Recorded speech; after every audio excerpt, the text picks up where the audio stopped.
Our meeting is called to order. Please call the roll. Mr. Buck? Here. Reverend Campbell? Here. Mr. Gilstrap? Here. Mr. Jones? Vice Mayor Miller? Here. Mr. Raleigh? Here. Mayor Saunders? Here. Mr. Shanks? Here. Mr. Vogler? Here. Please stand for the invocation. Remain standing for the pledge as well. Tonight, given by Council Member Albert K. Buddy Raleigh, Jr.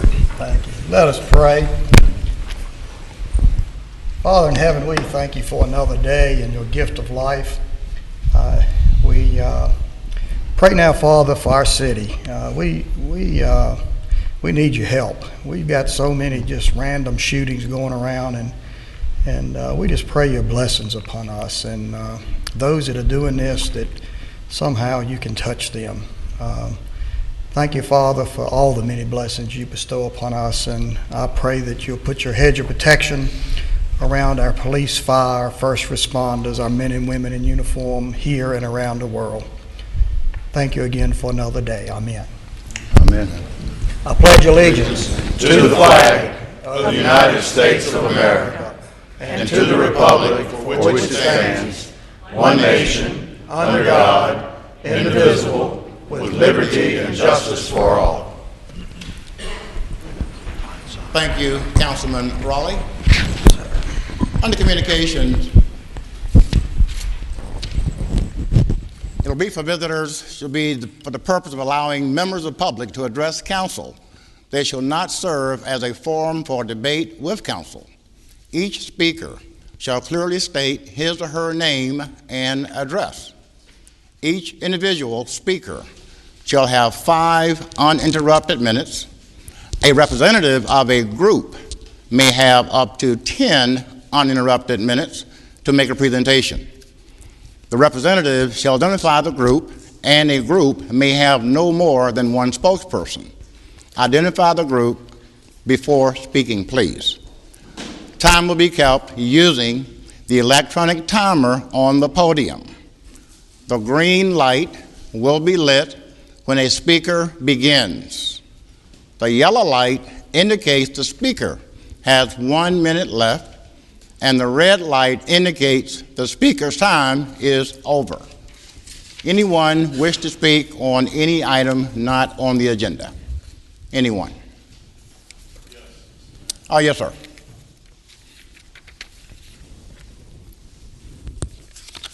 Come down, please.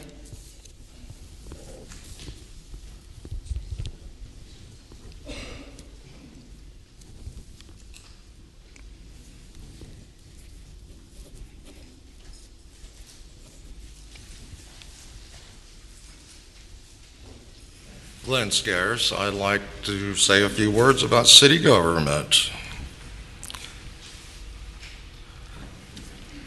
Will Rogers was famous for saying, "Everything I know, I read in the newspapers." And seems like everything that I know about city government comes from the newspapers. A short while back, I was pondering a point of why this flag became such an issue for Danville.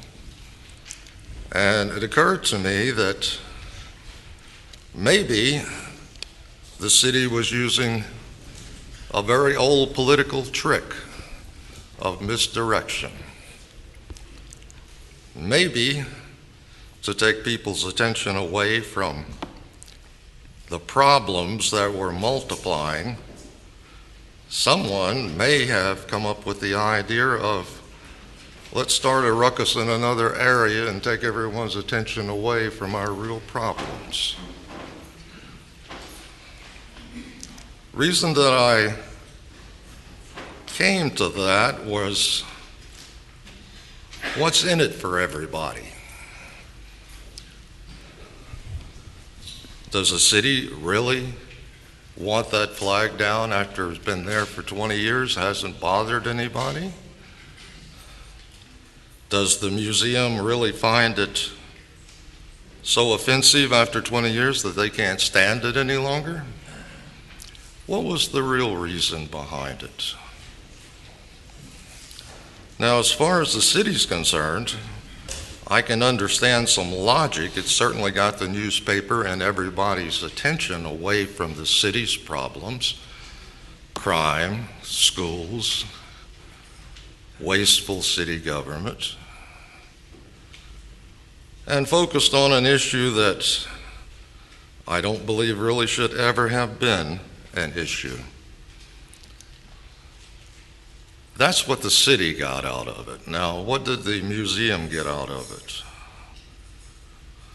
I understand they got some grant money, and it's possible that they curried some favor with certain politicians, but outside of that, I really couldn't understand where they garnered anything. I'm not going to have time to finish everything tonight, but let me hit on one thing. This Nanny Green that's been proposed. If this place can't make it in Raleigh, how in the world are they going to make it in Danville? I understand from research it's a sandwich shop that sells 4 craft beers,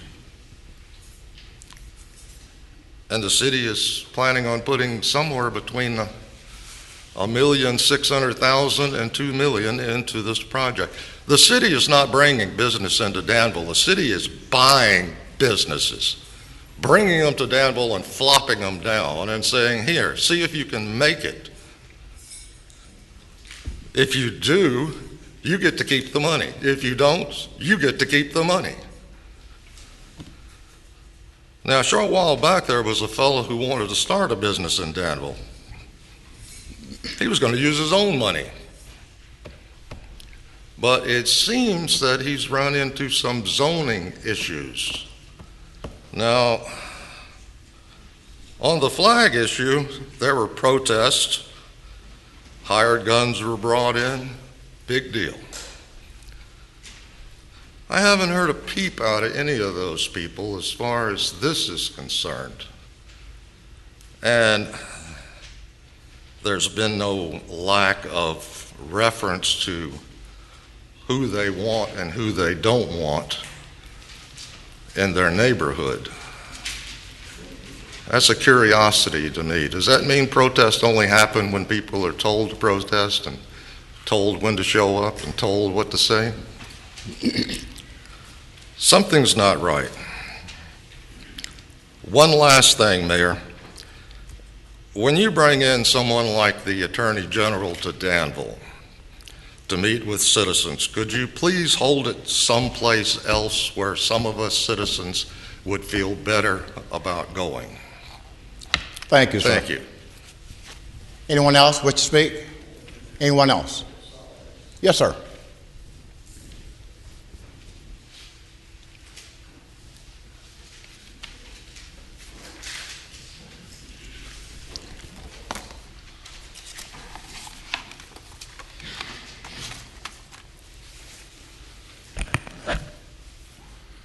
Mr. Mayor, councilmen, city representatives, citizens of Danville, I'm Colonel Retired Lawrence W. Meter.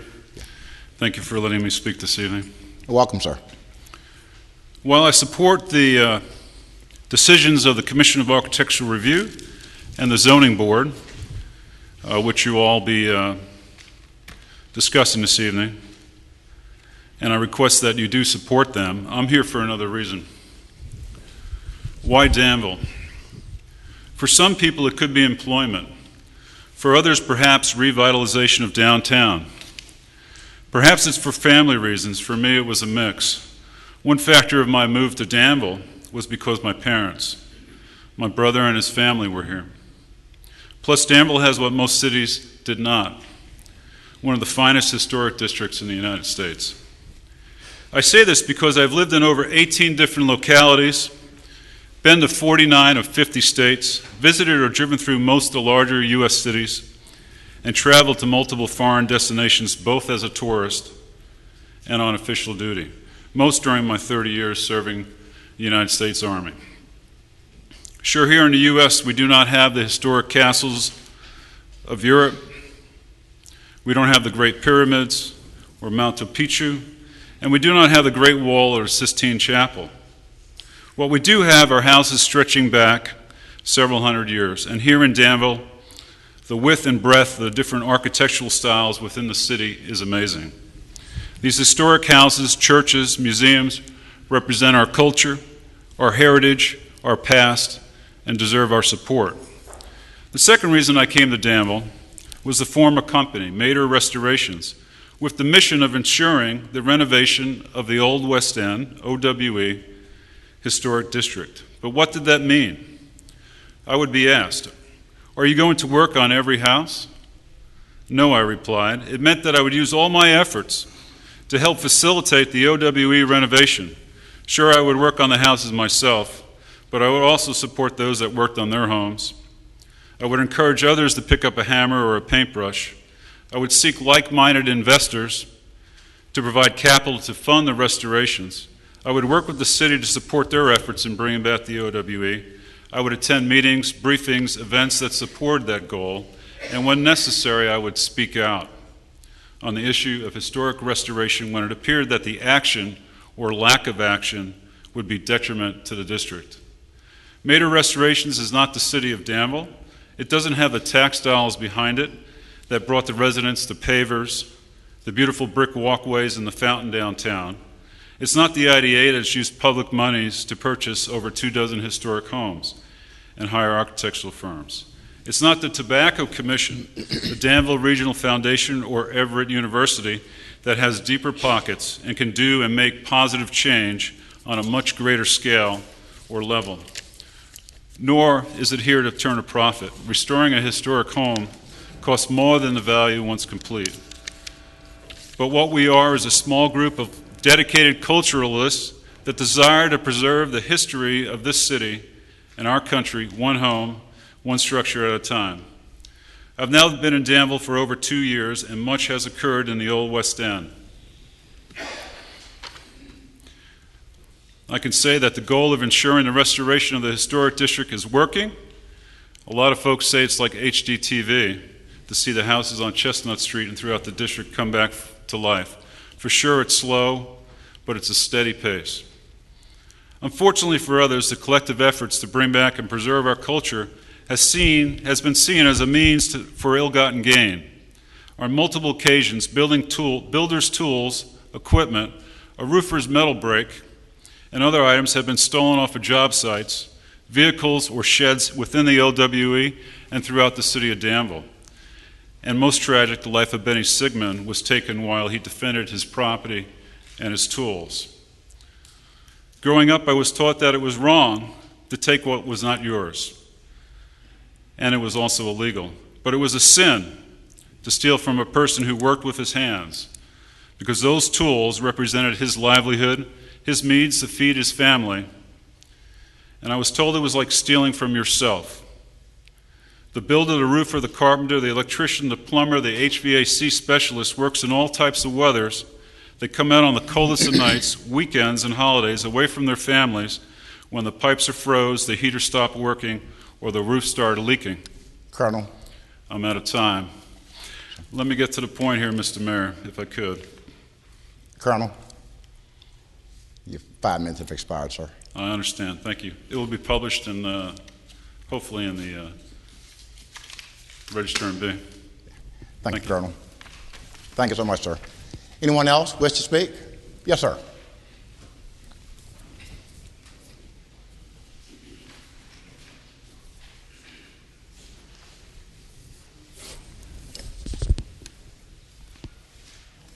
Mr. Mayor, council, ladies and gentlemen, Good evening.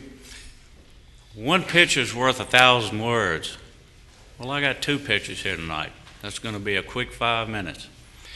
What we have done, we have enhanced Danville's rich history, Southern history, that is. So I'm going to pass these pictures out. You could take them home, you could frame them, you can celebrate with us, but we're promoting Danville's Southern history. So here we go.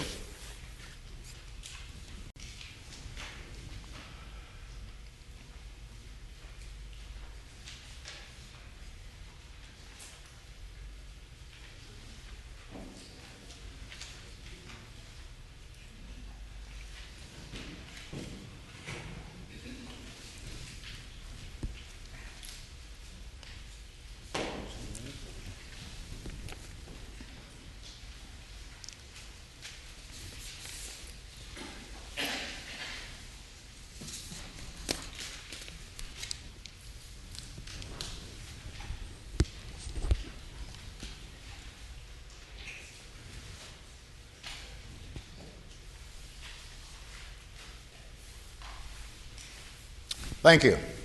Anyone else wish to speak? Anyone else?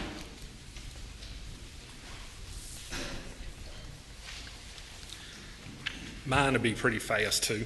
Tommy Goddard from Danville, Virginia. It's the third time I've been here, 2 months. First time, a few shootings. Next time, a couple weeks ago, was more, and now it's even more. I know y'all all know it. I'm really hoping that y'all going to step forward and try to come up with ideas how to make the community better. I know a lot of y'all express the feelings of y'all are ahead of time. Y'all do stuff before other cities do. Well, I think y'all are way behind on this. And I haven't seen much being said or talked about. A few ideas has been around, but that's about it. It's getting pretty bad. Like I said, I know everybody knows that now. I'm just hoping y'all step forward. And with the trouble in the schools, I think that's a big part of it. The kids, where all these kids are getting arrested right now for these shootings the last couple of weeks, they're just out of high school. And as you see, they don't have respect for teachers and their parents. When they get out of school, they don't have respect for the police and people, the citizens. So I'm really hoping that y'all step forward and figure out something that might help us through this. And that's it.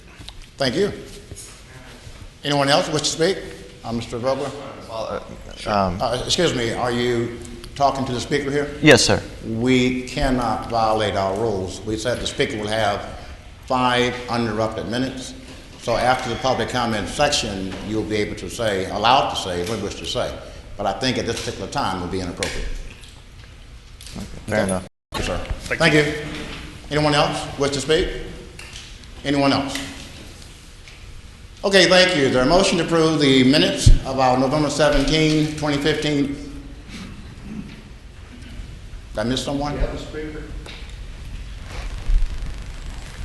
I apologize, ma'am, I didn't see your hand up. Mr. Mayor, City Council, good evening. I will finish what Colonel Mita wanted to say, which is a very important point and also very dear to my heart. Did we get your name? Barbara Brand. Okay, thank you. To the city officials of Danville, would it not be wonderful to pick up the register and be and not read an article of one of our youth involved in a shooting? Aren't 15 shootings 15 too many? I ask to step up and accelerate the funding of programs that will support the education of our youth. Programs that will provide our children with the means, the knowledge, and the skill sets to join society after high school. It's not good enough to say our young adults can read, write, multiply numbers, and recite history. They must have the discipline and perseverance to avoid the pitfalls of drugs and crime, the skill sets to obtain a meaningful job, and a strong foundation of self-worth, dignity, and respect. If this requires a raise in my taxes, so be it. If it means that the district administrator decides to create a high school speaker series to provide role models to speak with our youth, Colonel Mita said sign me up, but you can sign me up too. Mr. Mayor, I'm sure you would join me and others at the table there as well, and our youth would love to hear your story. If it means that a portion of 11th and 12th graders cross over to Danville Community College like environment to learn the trades while in high school, let's do this. If it means doubling the city's effort to bring jobs to Danville that will use the talents of the youths trained through Danville Regional Foundation Workforce Pipeline initiatives, all of us should stand up and say yes. If it means drafting checks to further support Aver's new nursing program, let's start writing.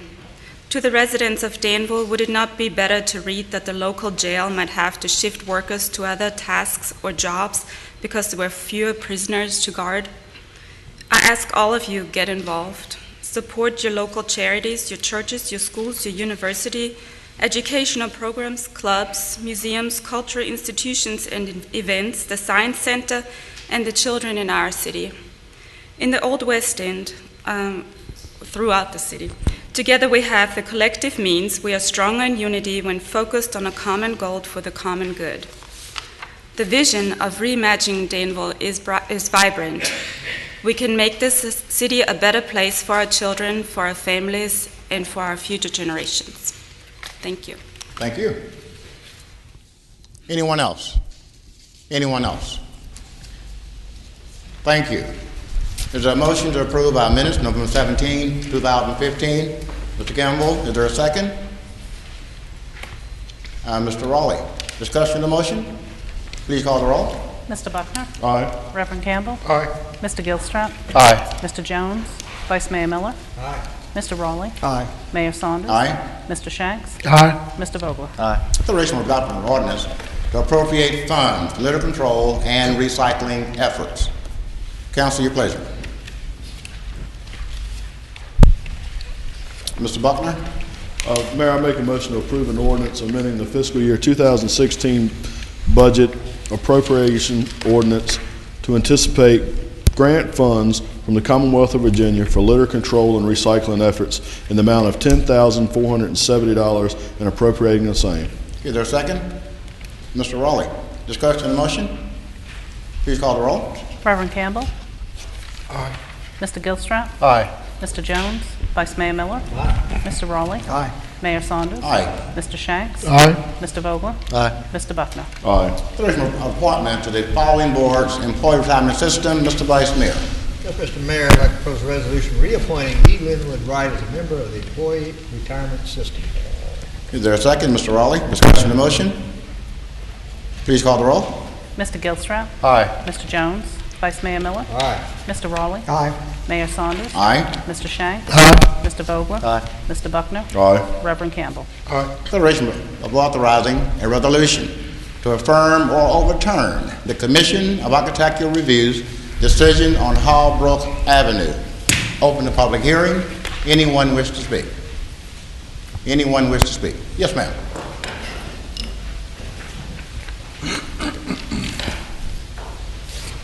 Good evening. My Good name evening. is Robin Cruz. I live at 806. Thank you for doing that. Thank you so much for Sir. doing that. 806 Main Street, and I'm here this evening representing the consensus of the Committee of Architectural Review as Vice Chairperson. The issue of 165 Holbrook Avenue came to our attention vis-a-vis an application that had been cited already as a violation of city code for removal of original concrete stairs. It was at that time that this material, along with other items for this home, was brought to the attention of the Commission. The Commission's consensus felt that those stairs leading up to the home should be in like fashion of the sidewalk and the street stairs for that home be repairable in concrete. I do have only one picture, and I do have a before and after picture of those items. However, those stairs were not replaced with in-kind material. They were replaced from concrete to wooden stairs. It is at that point that they are now considered new construction for this home, therefore requiring current code compliance. Additionally, they would require handrails for those stairs, as well as an addition of a 36-inch by 36-inch platform at the base of the stairs leading from the front porch. Due to these factors that I've cited, and that they were not considered aesthetically similar to the former stairs for this construction of home, 165 Holbrook Avenue, we felt that they were counter to the guidelines established by the Committee of Architectural Review for the Old West End, and therefore they were denied approval of the wooden stairs. Thank you. Thank you. Mr. Shane. Yes, ma'am. I'm sorry. Thank you. I'm a little bit at a loss on this one. The original application, I concur, there were some issues, but I'm a little bit at a loss on this one. Do you agree or disagree that wood would have been time period for the house? We don't know, Mr. Shanks. You don't know? We do not know if they were original to the home or not. Okay. That was not as the home You was- don't know if you don't know either way? No, sir. Okay. At the purchase of the home, they were concrete. The landowner says that the stairs are 30 or 40 years old. How old is the house? I could not say, sir. I don't have that information. 1890? Yes, the owner of the home is coming up to speak. Could someone else, I'm sorry, who's coming The up? owner of the home will come up to speak Okay. next. Is there anybody else on the Architectural Review Board here that might know what the time period material would have been for an 1890s house? I don't believe For so. stairs? No, sir. At Do this you know? time. Hand up back here. Okay. Hey, please. Please. Before you speak, Mr. Raleigh, was your question for the young lady, or you want to It wait? is. It is. I wanted to make sure the steps was the Come on up, only sir. issue now. Is that correct?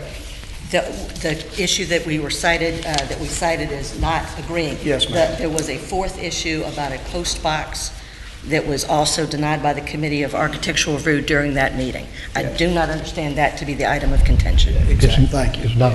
Yes, Thank sir, you. please approach. Thank you. Good evening. David Corp., 161 Holbrook Avenue, next to the questioned property.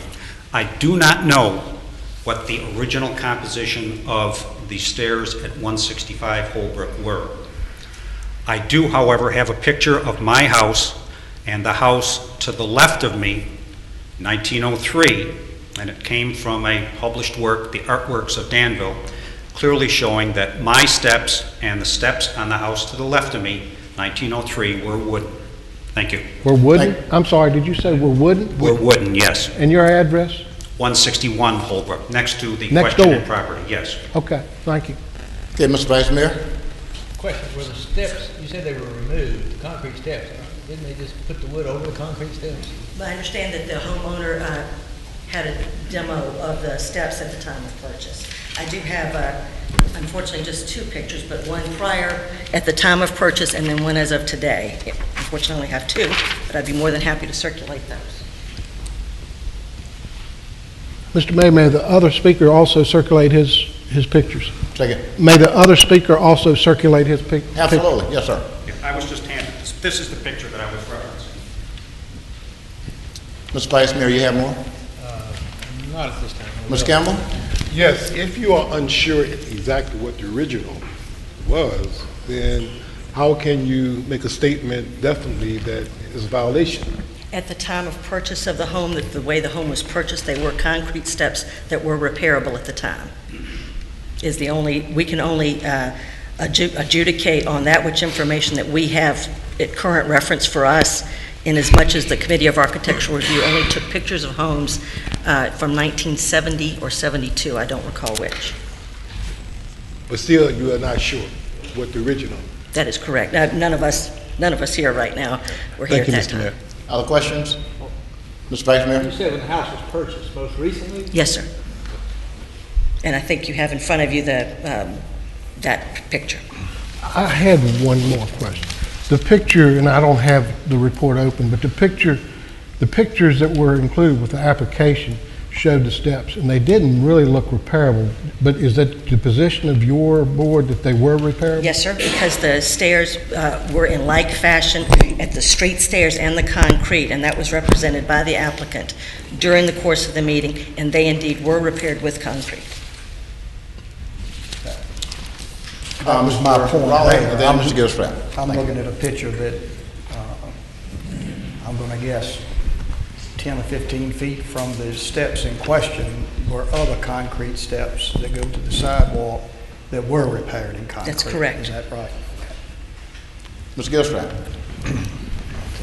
So the commission has objections to returning the step structure to more like the original? Or is it just because concrete was removed without permission? Both, I have to say, would be both.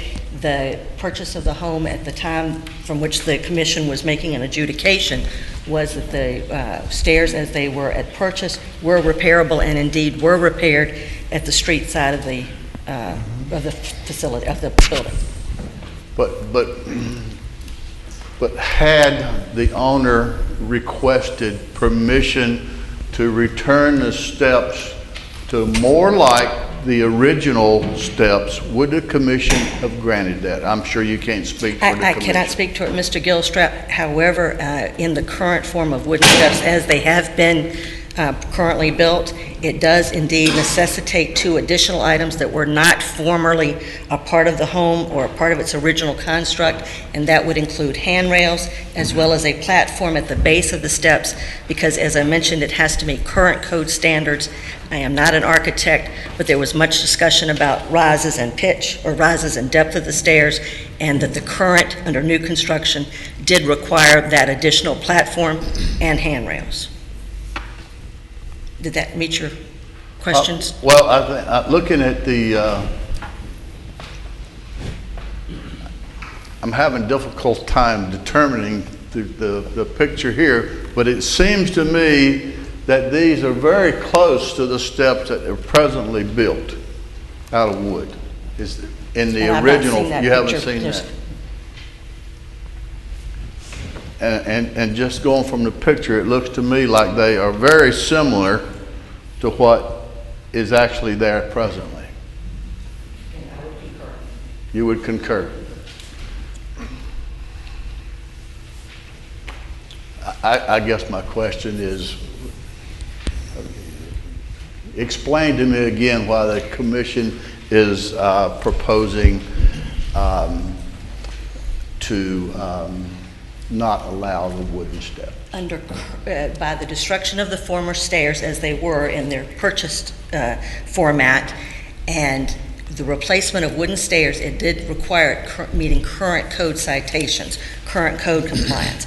And with that, it would also require the handrails be installed, which are not in that picture.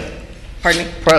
Presently, which are not in that picture as it's being circulated, in addition to a platform at the base of the stairs due to meeting the code compliance issues of approximately, and Mr. Spangler may correct me, 36 by 36.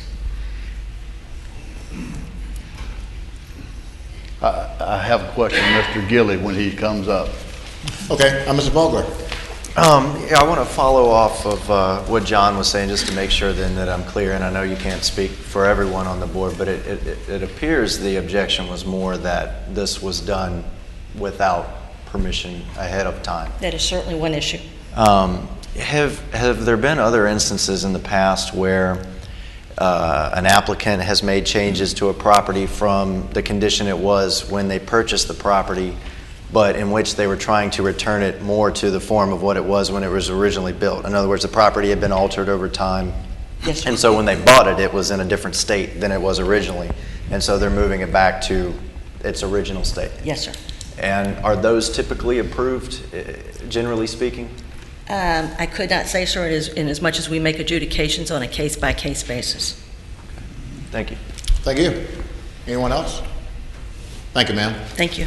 We're still in public hearing. Anyone else wish to speak? Yes, sir.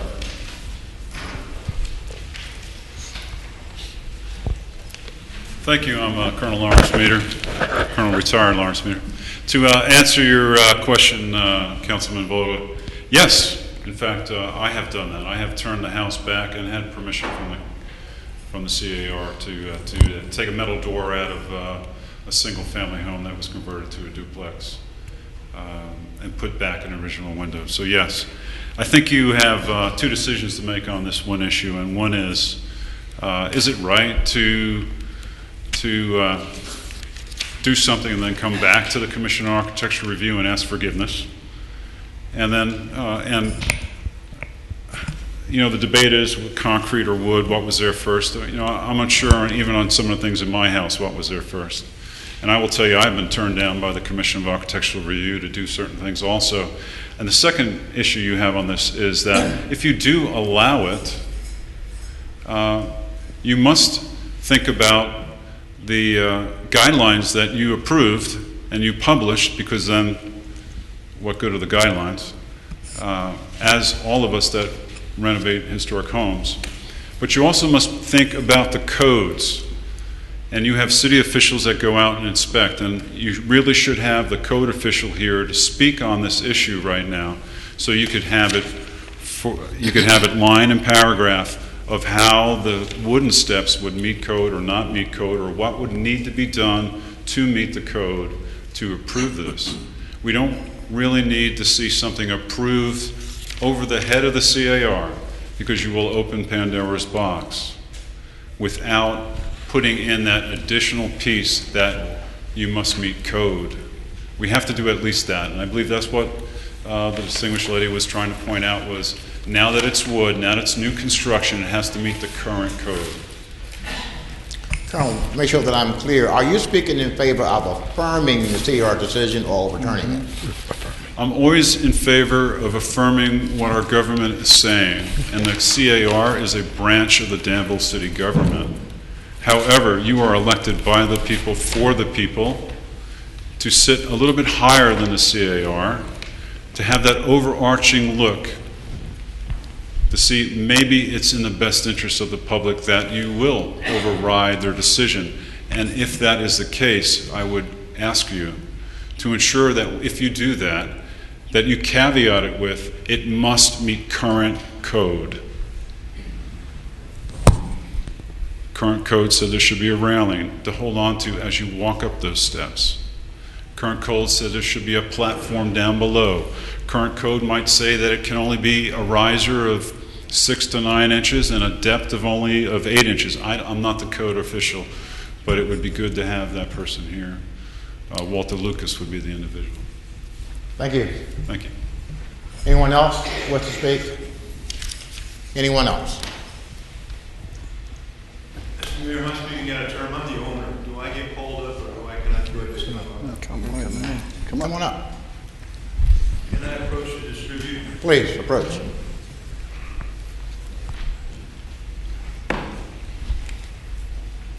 Thank you. I'm sorry that I do not have enough copies for everyone. If you don't mind, if you could just share a little bit, I would appreciate that. I will come prepared the next time. We'll look at it together. My name is Mike Spangler. I own 165 Hallbrook. I currently reside in 144 Sutherland. I'm in the process of restoring 165 Hallbrook for occupation and expect actually to be shortly in the home. The issue at hand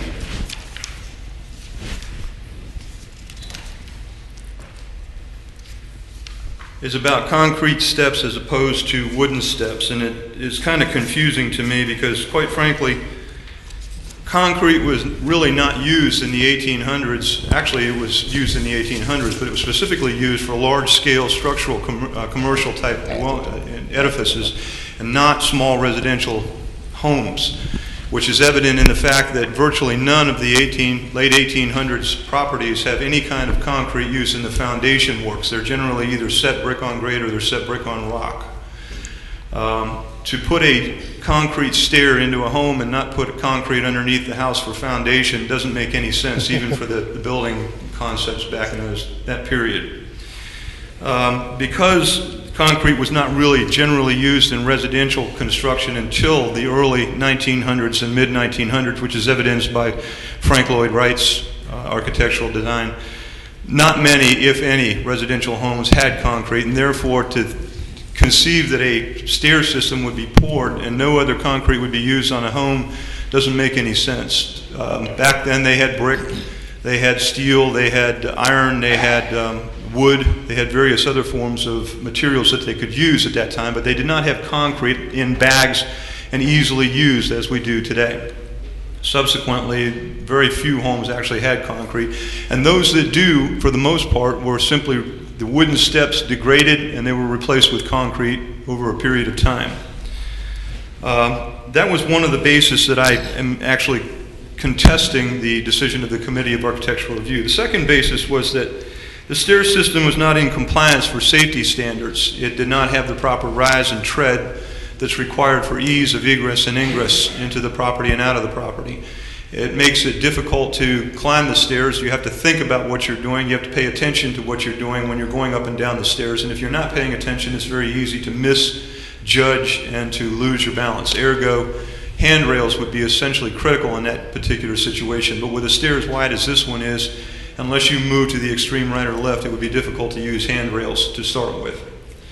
The third idea or base that I had was the chemistry of the existing concrete does not use the Portland that we currently use today in today's concrete, and subsequently most of that concrete back in that particular era is now crumbling and breaking and not holding up the way it does, like it does in today's, with today's concrete products. When I purchased that house, those concrete steps were in serious need of repair, and subsequently I made an attempt to repair those steps and found that I was getting, if you pardon the expression, opening a Pandora's box. Every time I tried to do something with it, something broke. And it got worse as the condition moved on, as evidenced by the photographs that are in that document that I handed out. It's also important to understand that that document conveys the fact that those steps are currently under those wooden stairs. Those concrete steps are currently under those wooden stairs. And simply by raising the wooden stairs will expose those concrete steps in the condition that you see in the documents. So nothing was actually removed. There was an attempt to repair, but the attempt failed, and the steps were actually built over them for safety purposes and to return the home more to its condition when it was originally built. I apologize that I did not pull a request for the Committee of Architectural Review for this particular change, but unfortunately during that period I was not really accustomed to how the system worked, and subsequently I made several mistakes and have tried to atone for those over that period. Which I'm sure the Committee of Architectural Review will tell you that we have actually done work and then asked for permission to do that work and then gotten that permission posthumously.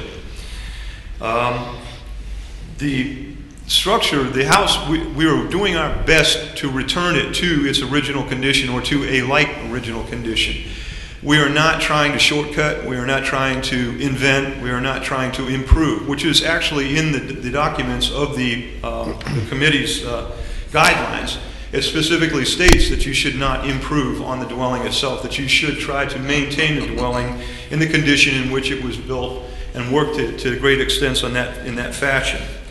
It's also somewhat interesting to note that inside that document on Section 3 of page 1, it states in there that architectural restoration rather than renovation is actually promoted, and subsequently using concrete where concrete was not there is not a renovation. That is an actual, or it is a renovation, is not an actual restoration.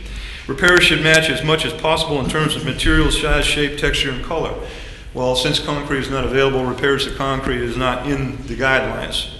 It's also interesting to note that very few of the houses in the actual guidelines themselves that are pictured in the full guideline pamphlet actually have concrete steps. Most of them have wooden steps. It's also interesting to note that on section 3 of page 4 of the guidelines, it reads porches and entries. Porches can be constructed of wood, stone, brick, stucco, or cast iron. It does not say concrete. And since I use wood, and wood is included in this particular description, I would think that this would be something that the Committee of Architectural Review would approve. It's also interesting to note, finally, that on the section 3 of page 9, underneath the figure 324, it states that the Second Empire building on Grove Street has been compromised by the concrete exterior stairs and walls added to the front. It also states further under Historic Apartment Buildings, section E, the exterior of the brick Second Empire structure appears to be in good condition behind unfortunate addition of openwork concrete stairwells on the facade. So while concrete is not specifically mentioned in the guidelines, it is specifically stated that it is unfortunate in terms of negative use as opposed to positive use.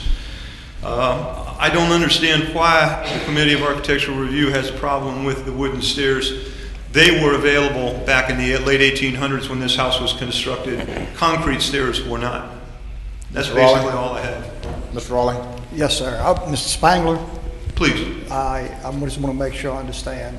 When you purchased the property, you did know of the CAR and that you would have to go before them if you did make changes to the home? Is that something you did know? We became knowledgeable of CAR within about a week of purchasing the property, maybe 2 weeks of purchasing the property. No one came to us and explained to us what was going to go on with it.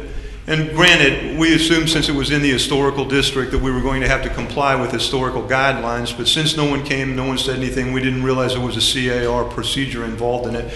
We just figured to build towards that guideline, and that's what we started out doing. Right, so no realtor talked to you and explained to you what you might have to go through. No, sold no, the house. And that's, again, that may be my fault. I didn't ask. Subsequently, I cannot say that it's any one particular person's fault other than my own for not having asked or not having inquired. Yes, sir. Thank you. Mr. Vice Mayor. Yes, sir. On the pictures you've given us, under the stucco blue part, what is that material around the porch, around the steps? I'm sorry? What's under the blue stucco? What's supporting the porch? Oh, the foundation of the house is actually the original red brick, and mortar that was currently used during that period for foundation and structural aspects. Unfortunately, that brick over a period of time is now crumbling and actually crushing, as is the mortar which is between that brick, which is inherent on every one of these residential structures. And in an attempt, and I'm only assuming this because I don't know for sure, but in an attempt to protect that brick, someone put stucco on that foundation wall in order to help to preserve that brickwork. But if you go underneath the house in the crawl space or in the sub-basement area, you can see where that brick actually has crumbled and where it is crumbling and where we are currently working to refortify and re-shear those walls, those exterior walls. So that brick, incidentally, is also a brick on grade. It is not brick on rock, and it is not brick on concrete around that house. Nor are the pilings, or the piers rather, that are underneath the house that support the actual structural beams that hold up the floor joists. Those piers also were in bad need of repair when I purchased subsequently the central spine of the house was actually collapsing. I had to go in there and I had to reshore those piers, rebuild some of those piers, and re-pour concrete footers in order to hold those piers up. But all those piers are basically just bricks sitting on grade, and subsequently they are shifting. They have shifted over the years, and they are shifting and they are crushing. Mr. Vice Mayor, you have more? Yes. So the only concrete there is the steps and the wall. That is correct. Well, that and the floor of the basement that was dug out at some point in time. Okay. I'm disappointed you are asking forgiveness rather than permission. However, I was out there today, and from the street and walking on the steps, aesthetically, it looks fine. The wood does. You can't tell. I mean, it looks like, it looks good on the house, in my opinion. We also had plans to put nice handrails up as well. Yeah, Excuse me. I'm sorry. I apologize. And I'd ask you about when the house was made, or built in 1890, and it had to be wooden steps in, so I'm not sure I see the problem with reverting back to the original steps material. If the council overrides the Commission of Architectural Review, would you be willing to make those wooden steps code compliant, whatever it takes? Absolutely. Handrails or whatever is in Absolutely. You'd be willing to go back to the car and comply for wooden Absolutely. steps? Take whatever action is necessary. Absolutely. Thank you. Other questions? Thank you, sir. Still in public hearing. Mr. Gilstrap. Excuse me. When did you purchase the home? When did you purchase the home? The home was actually purchased in March of this particular year. Of 2015? That's correct. And you've been before the commission once? We've actually been before the commission, I think, 3, maybe 4 times for various permission for various not changes, but actually for improvements and for. Actually, there were changes. The house was actually changed into a quadplex somewhere back in the, I don't know, maybe the 80s, maybe the 70s. It's hard to say because it's hard to document, but it was changed from single family into a quad. The upper floor, the inside stairs were removed from the house, and the upper floor was sealed so that there could be 2 units put on the upper floor and 2 units on the ground floor. And then a set of stairs was placed on the front porch area, and a set of stairs was placed on the back porch area to allow egress-ingress. We were before the council when we went to change it from multifamily back to single family. We've also been before zoning for the same reason. We were also before the council when we went to ask for permission to make those changes to the exterior of the house and removing those structures that were added on for the purposes of the quad as opposed to the single family. Excuse me, Mr. Gilstrap, do you have more? My question was simply when you purchased it, and did you go to before CAR? The previous time you went before CAR, 3 or 4, did they grant your request? In all but these two particular instances, the mailbox and the stairway, yes. So they've approved all your requests except the stairs and the mailbox? That's correct. Okay, thank you. Thank you. Mr. Shanks? No, sir, I had a motion when you closed. Okay. When you closed. All right. Just one point, and you removed the mailbox, correct? I'm sorry? You Yes, sir, I'm sorry. Yes, the mailbox was removed. We concur with that decision. We have no problems with it. We removed it. Thank you, sir. Still in public hearing. Anyone else wish to speak? Anyone else? Yes, sir.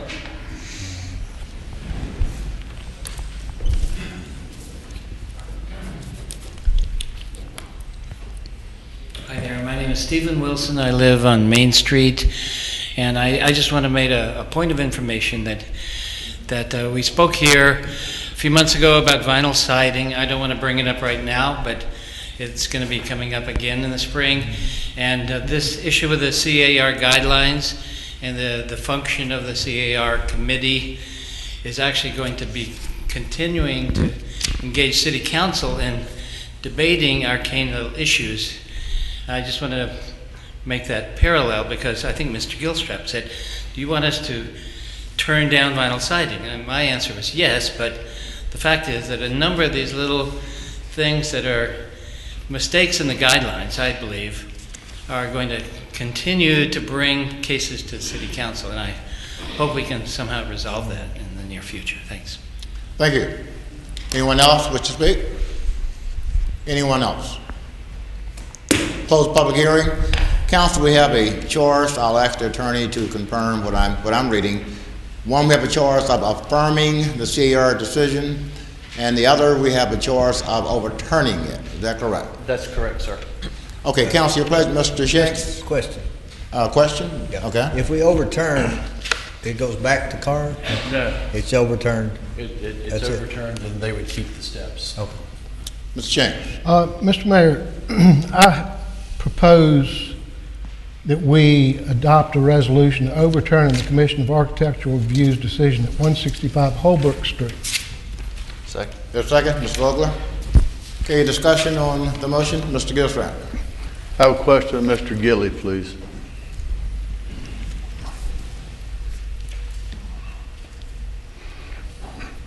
Explain to me by putting the wooden stairs atop the concrete is considered new constructions and must meet new guidelines.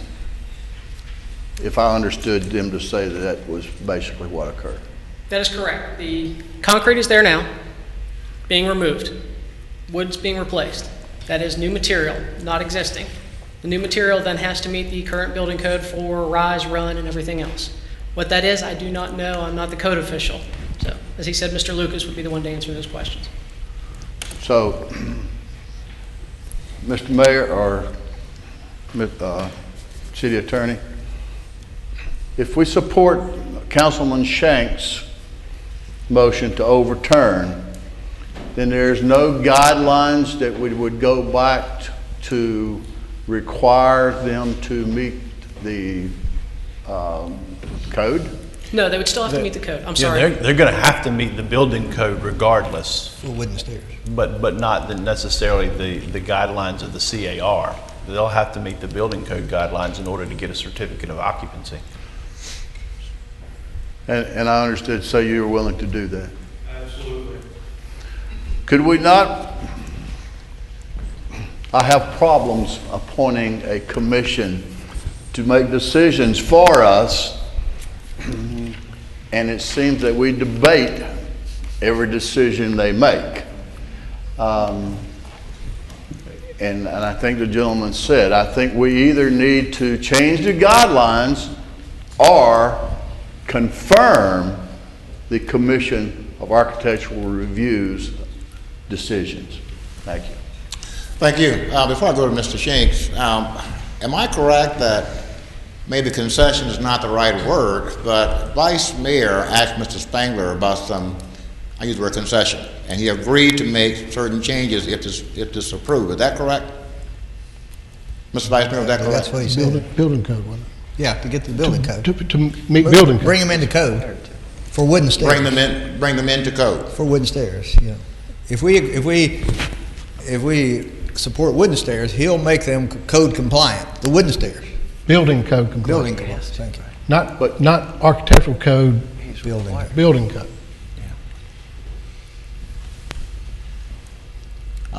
Okay, I'm a little bit concerned that we have, as Mr. Gilstrap said, a commission. We have codes, two separate things. The gentleman willing to comply, but whatever the discussion was at the CAR meeting, apparently there was no agreement. So I'm still a little confused here. Mr. Schenck, and then Mr. Campbell, and then Mr. Gilstrap. Yes, sir, and that's why I wanted to make comment, is I wanted to respond exactly to the concerns you just spoke of, Mr. Gilstrap. The gentleman that's made the application here to the CAR is caught in a catch-22. It's one of those things, we've had these other cases where people have supposedly not gone back to original material. Well, he's going back. I mean, I don't think anyone in this room can argue going back to wood isn't going back to the time period material that was used for steps at the time. Now, I remember growing up across Main Street from several of the churches were those beautiful homes, but they were apartments. And I remember being in those apartments every weekend for several years. And I know for a fact that all the fine investment that have been made by the people that live in those homes now were taking off material that was there at the time when they bought it and going back to the material that was being used that was time period according to the requirements of the Architectural Review Board. Now, the question also has come up about forgiveness. I don't think it's our duty to, or even the CAR to make sanctions with regard to forgiveness. I think it's a matter of applying the code to the situation and nothing more than that. And alterations have been made on all the homes in the area, most of which going back to the time period material. So I'm a little bit frustrated that the applicants had such a hard time on this. Now I do concur that there's been some give and take, and he has taken the applicant has taken some of the issues that had come up and corrected them or taken them out of the application, and I appreciate that. But in this case, we're not talking about the mailbox, we're talking about steps.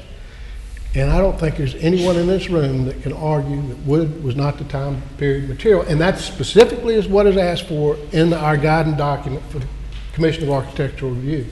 So, I think overturning it, and I also, before I finish up, I also understand that building code is going to require possibly railing and things like that, which are not time period.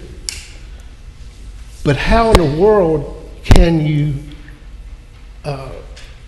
not go back to the original material and not? You've got to meet the building code, which is basically set up for safety purposes. Now, the Department of Historic Resources in Richmond deals with this type of question all the time. I don't know if there are answers there with regard to how to address code in some kind of manner, but they're not included. Building code issues that the Department of Architectural Review or Historical Resources in Richmond, those, if they have remedies for that type of situation, we don't have it in our code, and that maybe we should look into that and add that to our code, if there is such an animal. But the deciding factor for me right now is going back. I mean, this guy's caught in a catch-22. He's going back to he's got a substandard concrete steps that cannot be fixed. And not only that, he's going back to the original time period material. So I would encourage that we overturn the Commission of Architectural Review in this particular case. Ms. Campbell. I kind of feel very much what Fred is saying, that we empowered the commission to preserve the historical values within the district. If we are outdated in certain areas and we overturn it, then we must look at how we can upgrade what is there or issues that we have within the codes of the architectural review. I think it's a deep concerning issue. We want to move forward with people who invest in our community, but there are some things that we do need to correct. Thank you, Mr. Mayor. Thank you. Mr. Gilstrap. I do not think whether the steps are concrete or wood is going to take away from the historical significance of the building. I do have concerns that the owner has gone before CAR 3 times. He knows the procedure, but he chose not to do so this time. I also have concerns that the steps were built and not built to code. If the steps were built, they should have been built to code to begin with. So I guess I understand where the commission is coming from, and I'm going to oppose your motion, Mr. Shanks. Ms. Vogler. With all due respect to my good friend, John, I think Fred... It's not the first time we've been on opposite sides. Won't be the last. I think Fred makes some good points, and a couple things that I would like to add in that. Typically, when we get these appeal situations, it's because the owner wants to do something going away from the historical material or what the original material was. This is an instance in which the owner is trying to go back to the original material and, improve the property at the same time from the state that it was previously in. I certainly do understand the, not getting it approved ahead of time and the concern that would be there, and I do understand that and appreciate that, and also respect the decisions that the CAR makes, and that we do entrust them to make those decisions, but we have the ability to disagree with them from time to time and to overturn those decisions. Otherwise, we wouldn't be having this discussion that we've had tonight if we didn't have that authority. And so, I don't pause in terms of overturning a decision. The system has been set up, so we have that ability. And again, I appreciate the points that have been made, and I can certainly understand them. But in this case, I am going to be supporting Mr. Shank's motion. Thank you, Mayor. Okay, before I go to the Vice Mayor, Mr. Gilley, we have the report. We read it. Do you have anything to add? No, sir. I'm sorry, I do not. I thought you said that. I was just standing here waiting for you to tell me to sit down. Keep standing, please. Thank you. Mr. Vice Mayor. I'm going to support Mr. Shank's resolution. We are an appeal body. Appeal bodies overturn decisions. That's the name of the nature of the beast. And I think at this point we have justification. He's going back, he's restoring the house to the original material. If you go out and look, aesthetically looking at the house, it looks good. If you get up and walk up and down the stairs, the tread is right. You walk up and down the stairs, they're fine. He's not finished with the house. There were workmen out there today working on it, at least 2 other men working on it. So he's not finished bringing the house into code. So, and he's agreed to do whatever it takes to make those stairs code compliant, building code compliant. So I'll be supporting Mr. Shank. Further discussion? Okay, at some point, I hope we can get, my words here, a more consistent policy. We've had the discussion many times over the years, that's why we're here, but there needs to be more consistency, I think. Madam Clerk, please call the roll. Mr. Jones? Vice Mayor Miller? Aye. Mr. Rowley? No. Mayor Saunders? No. Mr. Shanks? Aye. Mr. Vogler? Aye. Mr. Buckner? No. Reverend Campbell? Aye. Mr. Gilstrap? No. Mr. Attorney. It's a tie. Motion fails. Thank you. Okay, and do we go to the other option, just move on to item C? I think you go to the other option. The other option? Is there a motion for the other option?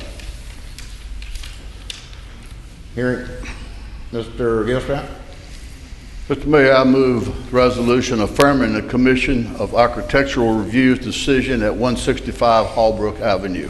Is there a second? Mr. Buckner. Discussing the motion? Please call the roll. Vice Mayor Miller, No. Mr. Raleigh, Aye. Mayor Saunders. Aye. Mr. Shanks. No. Mr. Vogler, No. Mr. Buckner, Aye. Reverend Campbell, No. Mr. Gilstrap, Aye. Mr. Jones. Motion fails. Motion fails. Consideration of adopting an ordinance Wait a minute. We to got grant a special use permit at Mr. 209. Mr. Mayor, is it appropriate then, since both motions failed, that we refer it back to the Commission of Architectural Review?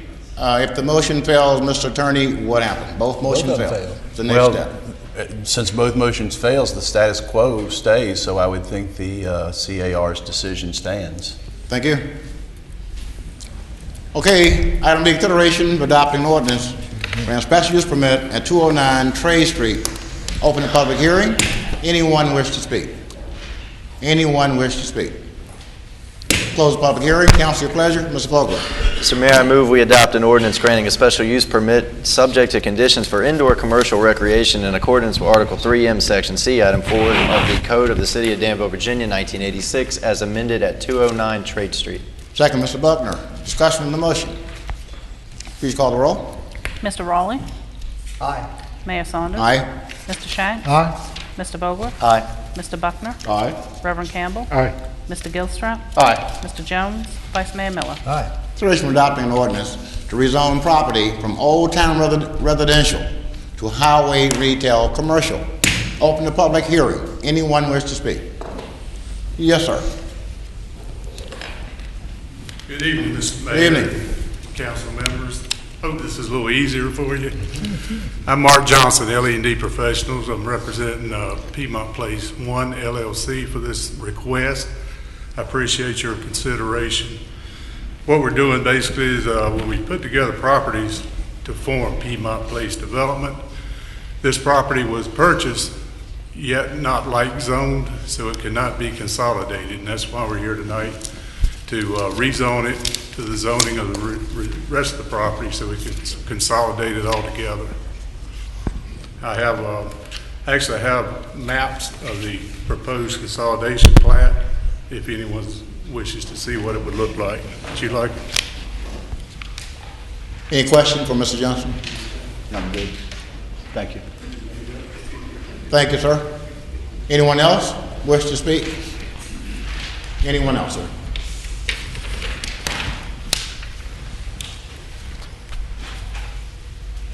Close the public hearing. Council, your pleasure. Council, your pleasure. Mr. Vogler? Mr. Mayor, I move we adopt an ordinance rezoning from OTR Old Town Residential to HRC Highway Retail Commercial, parcel ID number 56127, otherwise known as Grid 0716, Block 012, parcel 000064 of the City of Danville, Virginia, zoning district map. That's your second, Mr. Shanks? Yes, sir. Okay, discussion on the motion? Discussion on the motion. Please call the roll. Mayor Saunders. Aye. Mr. Shanks. Aye. Mr. Vogler, Aye. Mr. Buckner, Aye. Reverend Campbell, Aye. Mr. Gilstrap, Aye. Mr. Jones, Vice Mayor Miller. Aye. Mr. Raleigh. Aye.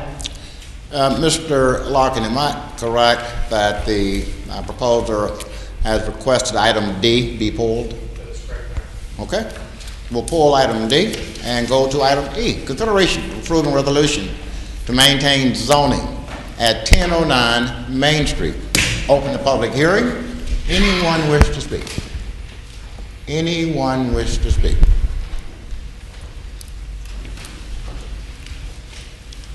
Yes, sir. Good evening, Honorable Mayor Saunders and members of the City Council, Good evening. Board of other city officials. My name is Victor B. Phillips Sr., and I'm here this evening representing my employer, Abercrombie Oil Company, and its principal owner, Mr. Milo Abercrombie. And due to his health reasons, he was unable to attend this evening's hearing, which he would like to have been able to do so. Abercrombie Oil Company presently owns the service station property located on the corner of 1009 Main and Holbrook Streets. It has been established as a service station there since 1916.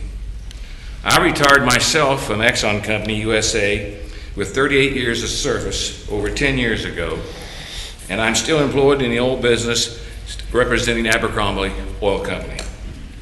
In 1969, I stood in this very same chambers and presented to the City Council as requested an architectural rendering of the building that stands on that corner today.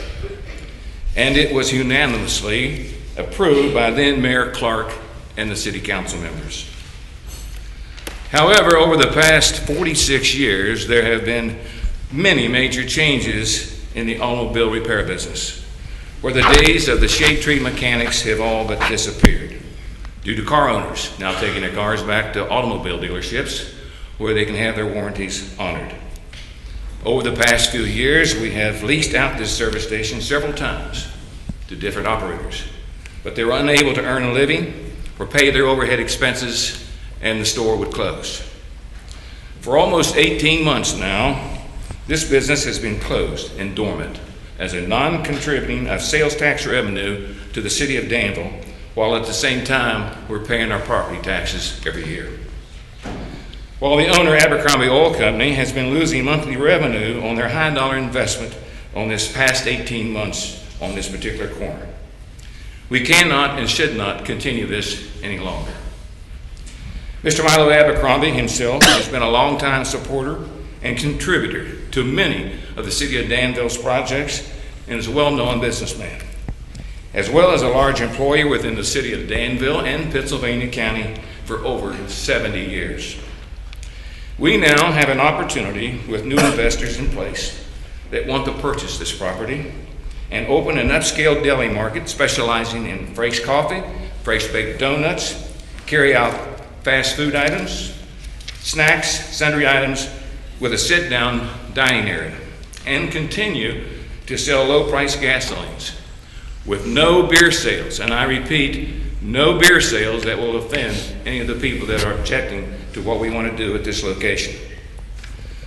The council and the historical group has approved many downtown projects for renovation along Main Street within blocks of our own Main Street property. Therefore, we feel that our zoning request for this upscale deli should be considered for the same purposes.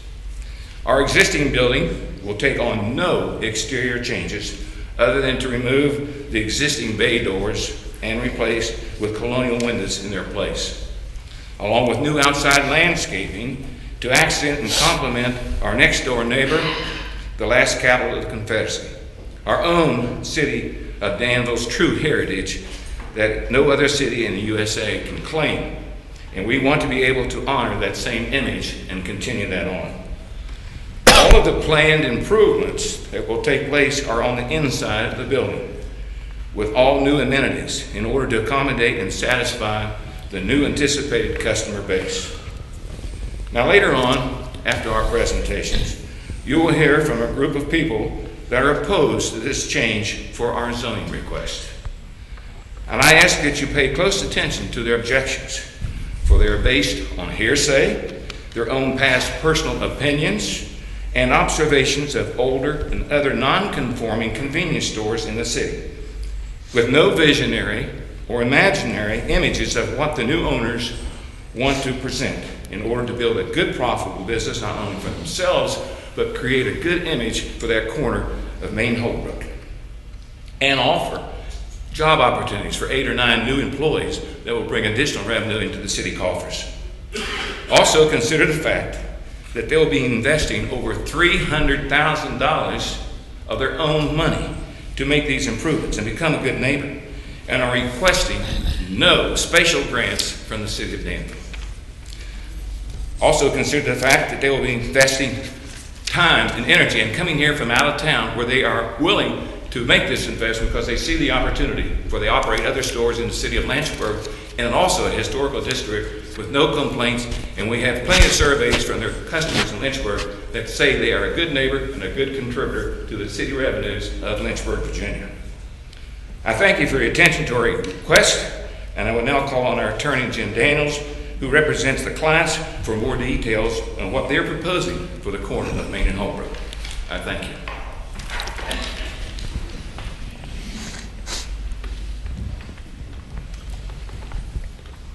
Mayor Saunders, members of council and city administration, my name is James Daniel. I'm here representing the two businessmen who want to buy this property and develop it. As Mr. Phillips has said, Mr. Phillips and I should have coordinated our comments a bit better because he has said many of the things that I had intended to say. What we are requesting is that this property be rezoned and that a special use permit be granted so that they can conduct business as a delicatessen, food takeout, and sell gas as well.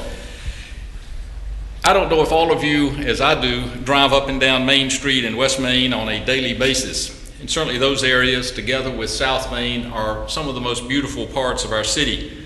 Our city can certainly be proud of Millionaire's Row and other parts of this area. Perhaps more of the old structures on those streets should have been preserved. Just since my family moved here in 1970, many old homes came down for the construction of Central Boulevard. Numerous structures came down on South Main Street for the expanding medical services there. Think for a moment what these stretches of these three roads, or three streets really are. Yes, there are beautiful old homes that are lived in by people, but it is also, outside probably of the Goodyear plant, I suggest to you that it is the most intensive office and commercial area that we have. Start at Jefferson Avenue and come up Main Street for just a moment. In your mind's eye, as my mother would say, there are apartment houses, churches, parking lots for those churches, the museum, the doctor's building, the building where Old Hope Harbor was, the Wednesday Club, Danville Urologic Clinic, the doctor's buildings at 1045 Main Street. There was a restaurant on the corner of Main and Broad before that had been a photography studio. There's Stratford House, apartment buildings, and then commercial intensive use continues on South Main and West Main. On South Main, the medical offices I talked about earlier, drugstores, the florist, one side of the hospital. On West Main, the hospital, other side of the hospital, funeral homes, Towns and Schweissgood on up the road, apartments, Avery, with tremendous in and out on a daily basis, church, West Main Baptist, and houses that have been turned into apartments, all the way up to the service stations and the car wash at Blue Park Shopping Center. And the same uses are on side streets, Midtown Market, the dialysis center, Danville Internal Medicine and Danville OBGYN.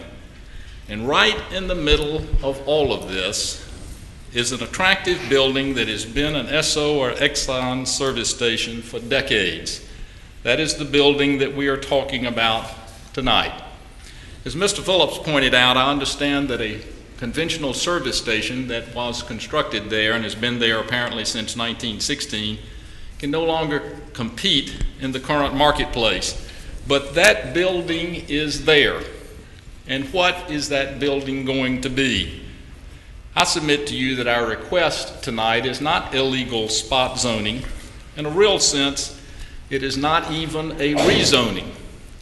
What we are asking is for a repurposing of an existing building. My clients want a store with, as Mr. Phillips has pointed out, prepared foods, donuts, fried chicken. At our request, we had them put out at their Lynchburg store surveys from customers, and I know these are not Danville residents, they're Lynchburg residents. But the comments from their customers are overwhelmingly positive. Great employees. My family shop here every day or every other day. One said they serve great burgers. This is a place that is a class operation, and they want to bring that type thing to Danville. What they propose is much like what is at Midtown in the sense of prepared foods that you could purchase to take home. There would be wine, but wine sales, but that would be off premises only. And people in the office buildings and the hospital could go there for lunch or could pick something up for dinner to take home on their way. The only change in the appearance of the building would be that the 3 service station bays would be closed in, again with approval from the appropriate city officials, to make a store, not a service station. There won't be vehicles in and out for tire changes and engine work as they have been in the past. We can't turn the clock back. We can't restore the old homes which were removed for the doctor's building, that were torn down for Town's funeral home or for the urologic clinic. But also, we cannot make that Exxon service station go away. Will it sit vacant? Will it become an eyesore? I suggest that honoring the request of our clients would be the best of all worlds. It would reuse an existing building for a needed purpose. There would be food. People could go there for, as I've said, lunch or things to take out, to take home. They could buy gas. These are good people. We checked with the Lynchburg that want to run this store. We checked with the Lynchburg police station, police department concerning crime in the area surrounding their store in Lynchburg. There's been no appreciable increase in crime reported in that area in the years that they have been there. We are not asking you to permit us to tear down a structure or to drastically alter the exterior of an existing structure. Rather, we are asking you to, 1, permit these businessmen to bring needed services to this area. Think about it again.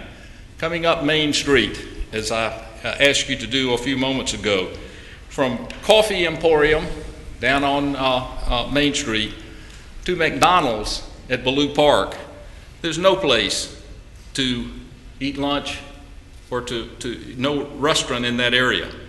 There's no place to get a quart of milk or a loaf of bread from the downtown area until Ballou Park Shopping Center, other than Midtown. And I suggest to you that this store would be not that different from Midtown Market. Also, this store will bring new employees. New people will be hired locally. Mr. Riaz, who is one of the owners or proposed owners, will move to Danville with his family, live here and be an important part of this community, but will provide new jobs. Also, our request will make use of an existing building, a building that is now vacant and being productive for no one. It will be used in a new and useful manner. This is not an attempt to harm a neighborhood, but to provide needed services for the numerous people who live and work in the vicinity of Holbrook and Main Street intersection. We ask that you vote for a resolution approving our rezoning request and our request for a special use permit. Thank you very much. Thank you. Anyone else wish to speak? And just to remind everyone, if someone is speaking for a group or the group concur with your remarks, please ask them to stand at the beginning of your remarks, please, should that occur. Welcome. Before I start, I have a petition and I have some pictures of the Main Street area that I'd like to share with you. And your name, please? Yes, my name is Fran Boffman. I live at 1012 Main Street. Okay. So, here's the petition, and then there are 3 separate pictures of Main Street. To the clerk. Thank you.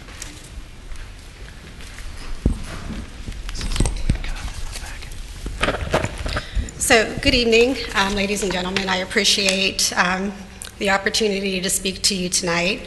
I'm here representing myself and my neighbors who live in the West Main Street, the old West End neighborhood in Danville. So if you all wouldn't mind, please standing. We respectfully ask that you vote today to deny the zoning change and special use permit for the property at 1009 Main Street. It has been suggested that a gas station with automotive repair is obsolete as a business model, as more complex cars require dealer service. I would challenge this assumption, as this model is still used successfully today by the Marathon Station on Riverside Drive, the Exxon Station and the Marathon Stations at Ballou Park, and many other service stations and auto repair businesses across Danville. I personally don't take my car to the dealer for service. I take my car to local repair shops for routine maintenance, minor repairs, and annual inspections. And there are quite a few successful gas station repair shops in Danville. The first document that I gave to you was a petition. 250 individuals, the overwhelming majority of whom live within the Old West End Historic District, have signed this petition. Some of these people also own businesses downtown in the River District. These people will be directly impacted by having a convenience store with gasoline sales at this location, as would many others who live in the neighborhood. The attorney for the buyers have submitted a similar survey of business people in the neighborhood who support the idea of a convenience store. But only 30 or so people have indicated support for the store, and the majority of these people only work in the area. They do not live in the area, and at the end of the day, they leave the Old West End neighborhood and they go to their homes in Forest Hills, Southwick Farms, Fox Hollow, Pittsylvania County, or even North Carolina. I would ask these people who show the support for the convenience store, would they want that convenience store across the street from their homes? The three pictures that I showed you show two pictures, one of Main Street, the 1000 block of Main Street, going toward Averett College. As you can see from those two pictures, all of the surrounding properties are single-family, owner-occupied homes. And the third picture that I gave you was a picture of Holbrook Street, which again is all the homes that are in close proximity to the business are single-family, owner-occupied homes.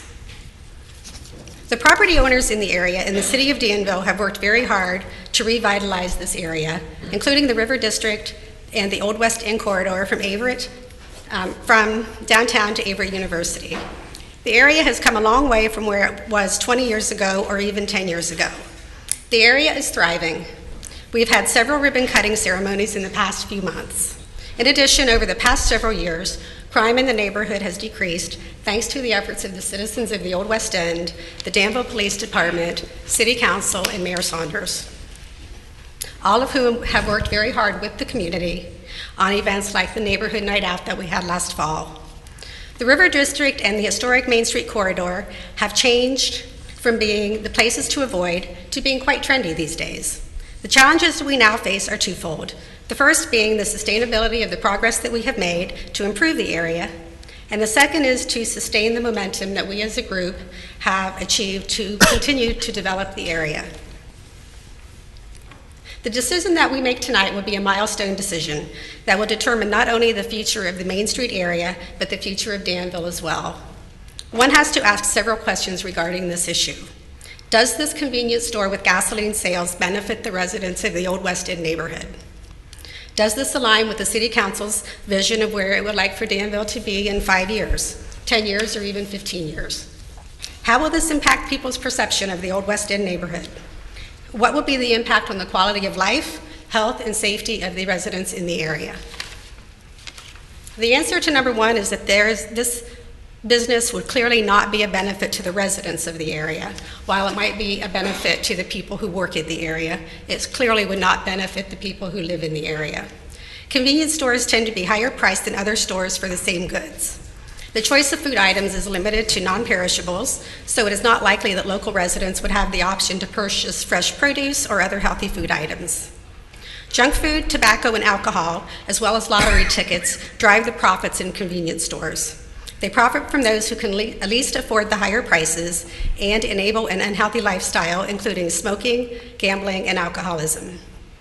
From a health and wellness perspective, the noise, the light and air pollution, and littering would also adversely impact the people who live in the neighborhood. Some have said that this store would be a good alternative to Midtown Market, a store that, quote, caters to people who can afford to pay a little more, end quote. In reality, I think we all know that convenience stores are usually higher priced than other stores selling the same goods. The difference here is that Midtown Market offers a variety of staples, but they also sell fresh meat, dairy, and produce not found in convenience stores. The answer to number 2 is that this proposal does not align with the city's 5-year plan and independent studies that recommend that this area be developed to encourage heritage tourism and bring visitors to the area. People's perception will be altered given that convenience stores tend to create the impression that the area is potentially unsafe, especially when the stores are open late and people are loitering about. Although this buyer has said that he discourages loitering, he can't stop people from congregating on public thoroughfares close to the property. This property is in the heart of the historic district. The design guidelines for the historic district, according to the state of Virginia, empowers you, City Council, with the ability to preserve designated landmarks and their surroundings and to ensure that uses for the properties are compatible with the historic landmarks. Clearly, a convenience store is not compatible with the historic landmarks in the neighborhood. Many of the homes in the area are on the National Register of Historic Places and are subject to protection. Based on the belief that the area is protected and the city has a development plan in place, the homeowners in this area have spent tens of thousands of dollars, or in some cases, hundreds of thousands of dollars on renovation and repair of their properties. We are asking you, City Council, to honor the commitment the City of Danville has made to the historic district. Thank you. Mr. Vogler. First of all, thank you for coming and speaking. Am I out of time? I'm sorry? Am I out of time? No, I thought you had finished. Oh, no, I just saw his hand go up. Oh, no, I was just letting him know wanted to ask you a question when you were done. No, if you're not done. Okay, all right, I'm sorry. I apologize, ma'am. I thought you had finished. I'm sorry. Oh, that's fine. Please continue. The answer to number 3 is that the quality of life will be significantly impacted. Currently, if one were to observe the area on a daily basis, he would see that the area is a family-oriented residential neighborhood. You would see students from Averett College walking or running from the college to downtown, parents with small children walking their children in their strollers, pet owners walking their dogs, retirees taking a daily stroll. In the evening, I personally have experienced people walking by and stopping to chat as my husband and I sit on our front porch. In addition, we also see tourists taking the walking tour. People often stop and take pictures of our home as they are on the walking tour. This could all change if a convenience store with gasoline sales were to open, because this would fundamentally change the character of the neighborhood. If the perception is that people can no longer walk down Main Street and feel safe due to the increased traffic, which would include 18-wheelers to refill the gas tanks, potential crime and loitering that often comes with convenience stores, it will be a real detriment to the city of Danville, the Old West End neighborhood, Averett Corridor, and the city. I would ask you, members of council, if this business were to be approved, would you feel comfortable if your wife, your daughter, your mother, your sister, or other women that you know in your life would stop here at 10 o'clock at night on a Saturday? Would you feel safe and would you approve? Although the applicants indicated that they would accept input from the neighbors, the fact is that when we met with them, their acceptance of our requests for limitation on hours of operation and sales of goods was met with resistance. The proposed hours of operation would be 6 a.m. to 10 p.m. These times, especially the closing time, is not in keeping with the residential nature of the neighborhood, nor are they consistent with other area businesses that typically close at 5:30 or 6 on weekdays and are closed on the weekends. In addition to this, the potential owners would leave the lights on at night, a necessity in a business that has a high risk, but a detriment to the homeowners adjacent to the property. When asked if the buyers would enter into a binding agreement with the neighborhood or the city to limit hours of operation and alcohol sales if the zoning change were to be approved, they were non-committal. This is an area of concern for us because without a binding agreement, these buyers or subsequent buyers could potentially change this to a 24/7 operation with full-blown beer and wine sales with no input or approval required. Another area of concern is the potential for increased crime in the area. As any law enforcement agent will tell you, many crimes are crimes of opportunity. National police studies have shown that as much as 6% of all robberies occur at convenience stores. And although this number may seem small, it remains consistent, with many stores being the victim of repeated robberies. Neighborhood convenience stores such as this are often perceived as being easy targets due to location, the low number of employees, and the ease of escape into the surrounding neighborhood. It has been suggested that crime can occur anywhere, and while this is true, we don't have to invite it into our neighborhood. Almost a year ago to the day, we were in these chambers discussing this same issue. At that time, the Planning Commission had the wisdom to see that the zoning change would not benefit Danville. I hope that same wisdom prevails today and that you deny the request for the zoning change and special use permit as recommended by the unanimous vote of the Planning Commission in November. Just because this property has always been a gas station doesn't mean it always must be a gas station. The residents of the Old West End would like the opportunity to work with the seller to develop a win-win scenario where the owner could sell the property and someone could open a business that would better align with the city's development plan and meet the needs of the residents without changing the character of the neighborhood. We have several area churches, civic organizations, and residents who are interested in working with the seller to identify alternate uses for the property that would not involve a zoning change. Several discussions have already occurred, and meetings have already been tentatively scheduled pending your decision tonight. On behalf of the residents of the Main Street area and myself, I would like to thank you for your time and your thoughtful consideration of the issue at hand, and we ask again that you please deny the proposal to make these changes. Thank you. Thank you. Got a question? Mr. Vogler. Yes, I got a few questions real quick, and I won't ask to stand up again, but would you mind the group that you're representing, raise your hand, I guess. Okay, thank you.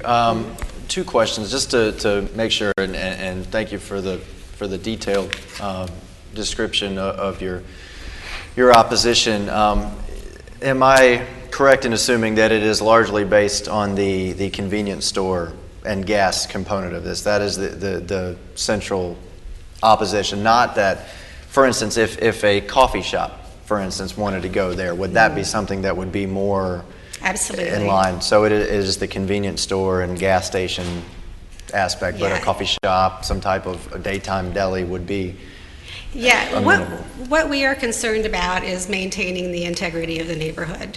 Many of us bought the property knowing that there was a gas station in the area, and we were okay with that. Convenience stores, by nature, as I mentioned in my presentation, they make their profit off of the people who can least afford them. Their goods tend to be overpriced because you do pay for that convenience. But they also make a lot of money selling junk food, lottery tickets, alcohol, and things like that that are not conducive to a healthy lifestyle. So what we are proposing is something, we've contacted the Danville Regional Foundation to be part of their health and wellness initiative.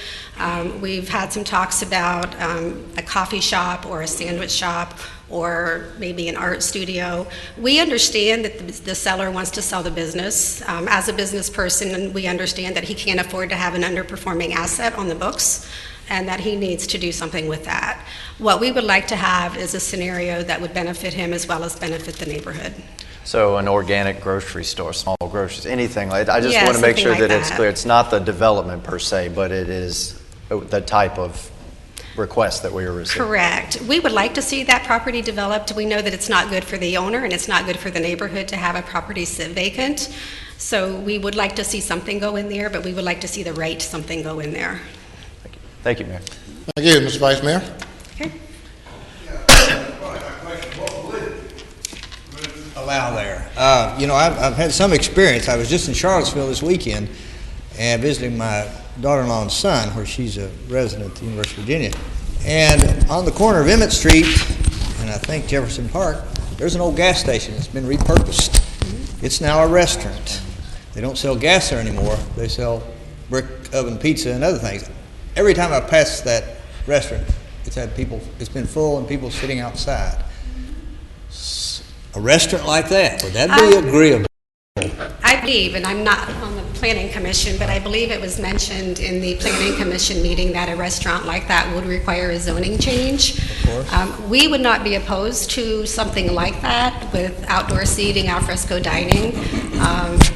We would have to obviously see that when it comes up, but I don't think anyone would be opposed to something like that as long as it fit the character of the neighborhood. In Fernandina Beach, where my sister-in-law lives, there's a gas station in a residential historic area. Fernandina Beach is as historic, if not more, than Danville. An old gas station now is a fish and chips and hamburger place, one of the best eating establishments in town. It's an old gas station that got repurposed. At Pinhook, in Carl's place, as you go on Route 40, there's a gas station that's been repurposed. Now, it's more of a convenience store. They do sell gas, and it's one of the best eating places on the lake. But they do sell things. They do sell, not at particularly high prices, but they do still sell gas. So there are many ways to repurpose these old gas stations. I think anything like that would be preferable to what's sitting there now, not being used. Yeah, what we would like to have is, and all of these conversations are preliminary because the vote hasn't even, or you haven't even decided what's happened with that business yet. But we, as a neighborhood, we have batted around a couple ideas. Until we are able or have a decision, we can't really take that to the next step.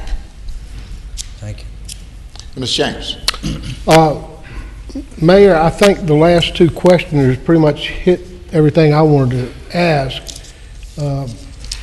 with the whole purpose being something has to eventually work there. Yes. And I hope the neighborhood will certainly recognize that regardless of how this outcome is tonight. And that's all. I mean, I think the last two speakers got to the point, but the only other point I did have is if it were able to recreate the gas station service, those 18-wheelers would still be up and down the road. Yes, they would. Okay, thank you. Thank you, Mr. Campbell. Yes, thank you, Mr. Mayor. The party that is interested in purchasing the business, have you all talked in any kind of way or communicated? Yes, we have. We had a meeting at the Leapy's house prior to the Planning Commission in November. Okay, and you don't see no way of working this out? Our proposal to them was that they limit lottery sales, alcohol sales, and that Now, they said they would limit alcohol sales just to wine. Well, to wine, but without a binding agreement that they could change their minds. We asked if they were willing to enter into a binding agreement, and the response I got was, well, we could certainly discuss it. So there was not really a commitment there. So once this decision is made, if there's no binding agreement, as I understand it, they could come back and change their business model, they could change their hours of operation, and they could change the type of merchandise that they sell. We also requested that they would have hours of operation that were more in keeping with the neighborhood, as the downtown businesses close at 5 o'clock, and most of the people who work downtown are gone by 6, and even Midtown Market closes at 6 o'clock, I believe. And they said that for them, in order to be profitable, they would have to stay open until 10.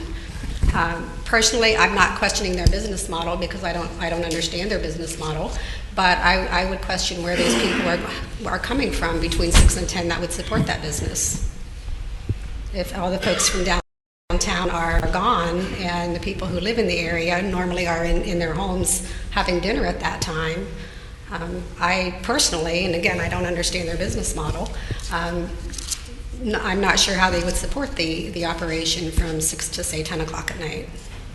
Well, I have diverse feelings on what you just said. I think basically any type of business in that facility would depend upon more than just the surrounding residents there.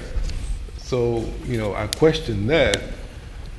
I just wish that we could come with a better solution. We do have somebody that's interested. It seems like they are more upscale than some of the others who have applied for that. Do you feel that way? I think to say that you could have an upscale convenience store is an oxymoron, and it's a little like putting lipstick on a pig. It's still a pig. I didn't understand. I said, for my opinion, an upscale convenience store is kind of an oxymoron, and it's a little like the proverbial putting lipstick on a pig. Okay. Thank you, Mr. Mayor. Other questions? Thank you, ma'am. Thank you. We are still in public hearing. Anyone else wish to speak? Yes, sir. Yes, sir, in the back. Yes, sir. Your name again, please? So do I just get to talk? So I'll have to give my pre-rebuttal for his second remarks. But in any case, my name is Stephen Wilson.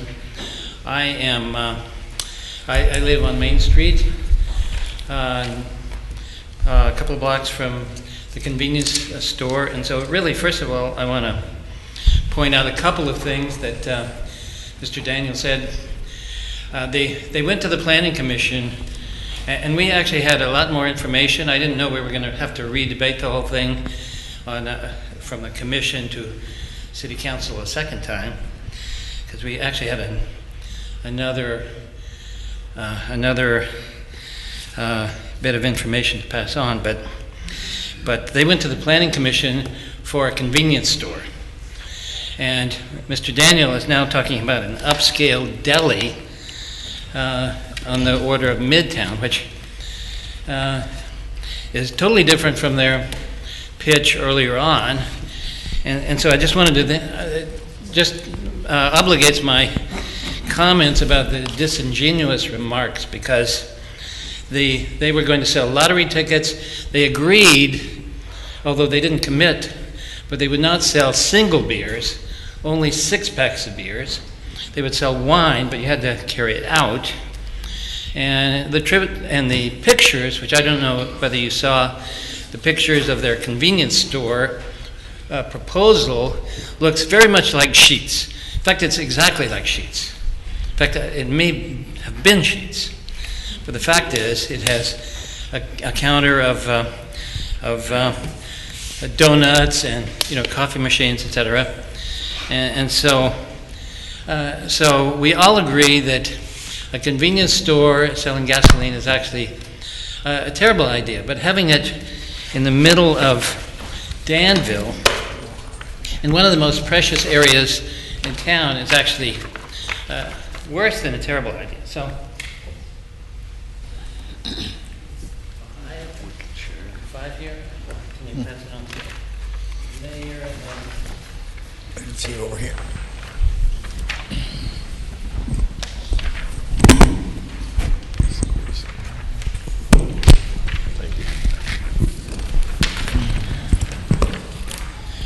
So in any case, I have a copy.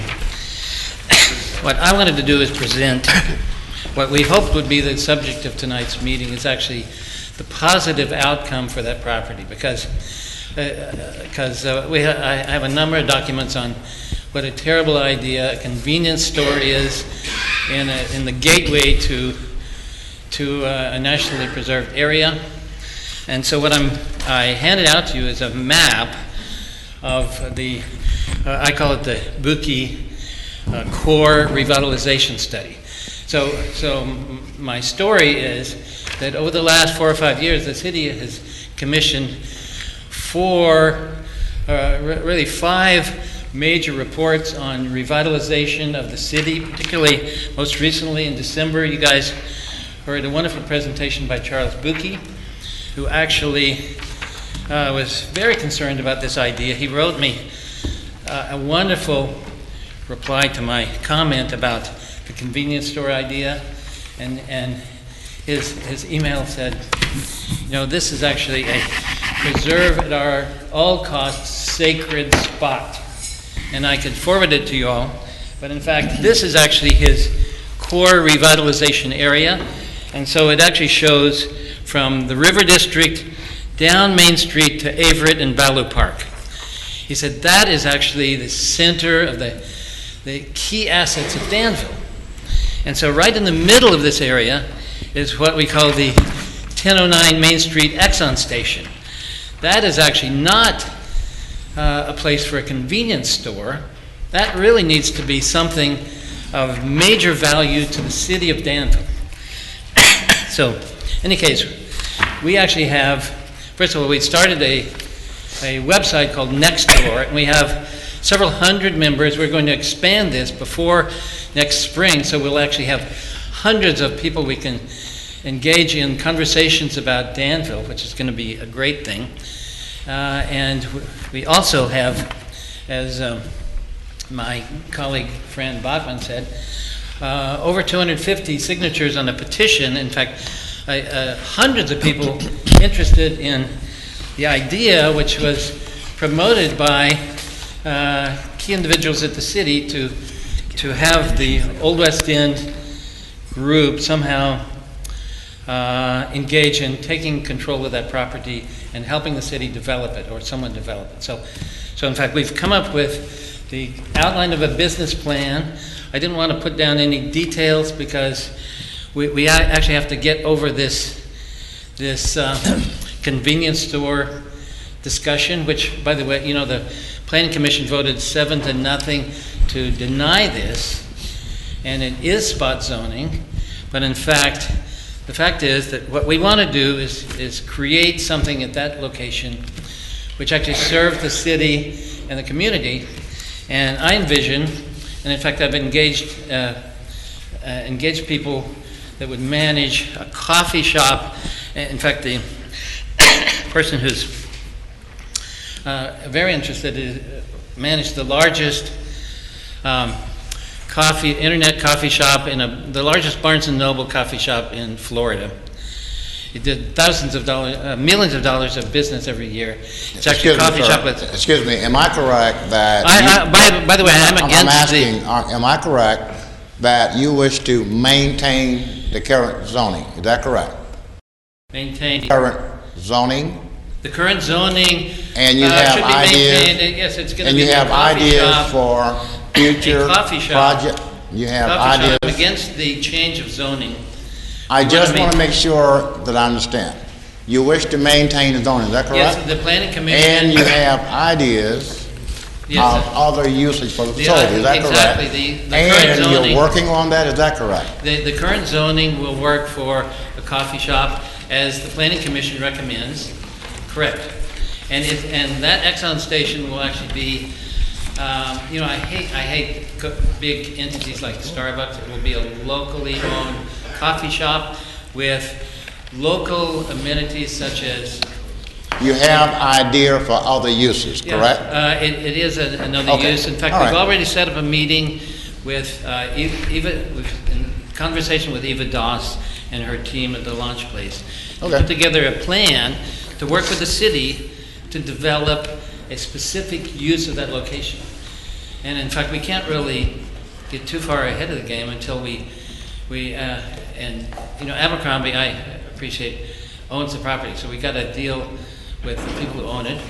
And at our meeting in November... Excuse me, I don't, and I apologize if it looked like I'm cutting you off. I don't mean to do that. If you have more to say, you can. But I think your point has been very clearly made. Well, and I wanted to also point out that I did a lot of research on the two guys who have a convenience store. They had several in Lynchburg. And, I sympathize with their business model, but in fact, this is the wrong place for that type of system. We actually have a plan, and in fact, with just a little bit of help from the city and the city council to let this move forward, we're going to have a really great team and help revitalize Danville. I mean, we're on the same page as Charles Booking. And so on our team, actually, also Allison Platt and the Hill Studio folks, as well as Charles Bookie, are on board with our plan to... Respectfully, sir, respectfully, and I do mean respectfully, your point is made. We have it. Okay. We have it. Okay? Thank you. I don't want to say no questions, please. Okay, thank you. If I had time. Thank you. Thank you so much. Thank you. And I said that respectfully. Okay. Anyone else wish to speak? Anyone else? Mr. Daniels, you have new information or the rebuttal? We made the ultimate concession for owners of a business such as this, and that is no beer sales. We said no beer sales. To say that we were not willing to work with them is simply a misstatement. That is my client's commitments. There would be no beer sales at that store. Before you take your seat, Mr. Campbell. Yes, I thank you, Mr. Daniels, for being here. With the Planning Commission, with a 7-0 to deny the request that you all are asking for, and also with the community that is in that area very strongly opposing what you all want. I'm kind of missing what you are expecting council to do in knowing that you got two strong factors against trying to move forward. Yes, sir, and you have hit the nail on the head, because we hear again tonight that there's a plan, they want to move forward with something else. I don't represent Abercrombie. I'm here on behalf of prospective new owners. But I can tell you from talking with Mr. Phillips and Mr. Abercrombie, this property has been for sale for a long time. No one has stepped forward. There's been no coffee shop plan. Nobody's come forward and said, let me buy this property for a coffee shop. It is my understanding that Abercrombie would love to sell to a new owner. It is a non-producing piece of property. My issue is, and what I ask council to focus on, and I don't believe in due respect to the Planning Commission, they did, and that is what I tried to point out tonight. It's called disingenuous. I hope it's not disingenuous. I think that's another word for lying, and I'm not lying here tonight. What is going to happen to that building? If I were coming here tonight asking you to let my clients tear down 2 more buildings on Main Street next to the Wednesday Club or down on the block below that, I would not be here tonight.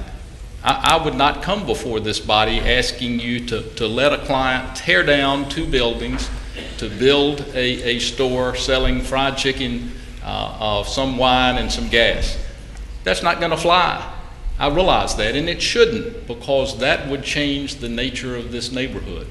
But what is going to happen to that building? Is it going to sit there and fall apart, or is it going to be made a productive piece of property? I submit to you that this is the best use of that property, or repurposing of that property. The tanks are in the ground. Mr. Shanks pointed out one of the complaints was we don't want 18-wheelers.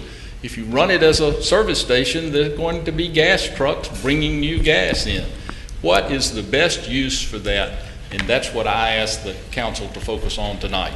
The building is there. The lighting is not going to change. If you look at the lighting, it is that low-type lighting that is not, it's not the bright lights 70 feet up in the air. Everything is in place for a useful use of that property as a store, as my client proposed to. And that's, I believe, the issue. Will it continue to be vacant? Will it continue to be used? What is the best use? And I submit that the best use is what the bird in the hand is worth 2 in the bush. To conceive of this as neighbors getting together to put in a coffee shop, I simply suggest that's a smokescreen to get you to vote their way so that this property is not going to be used. I believe that is what, in all due respect, as I said, what City Council missed. I mean, what Planning Commission missed, and what I'm asking council to focus on. Thank you. Thank yes, you. ma'am.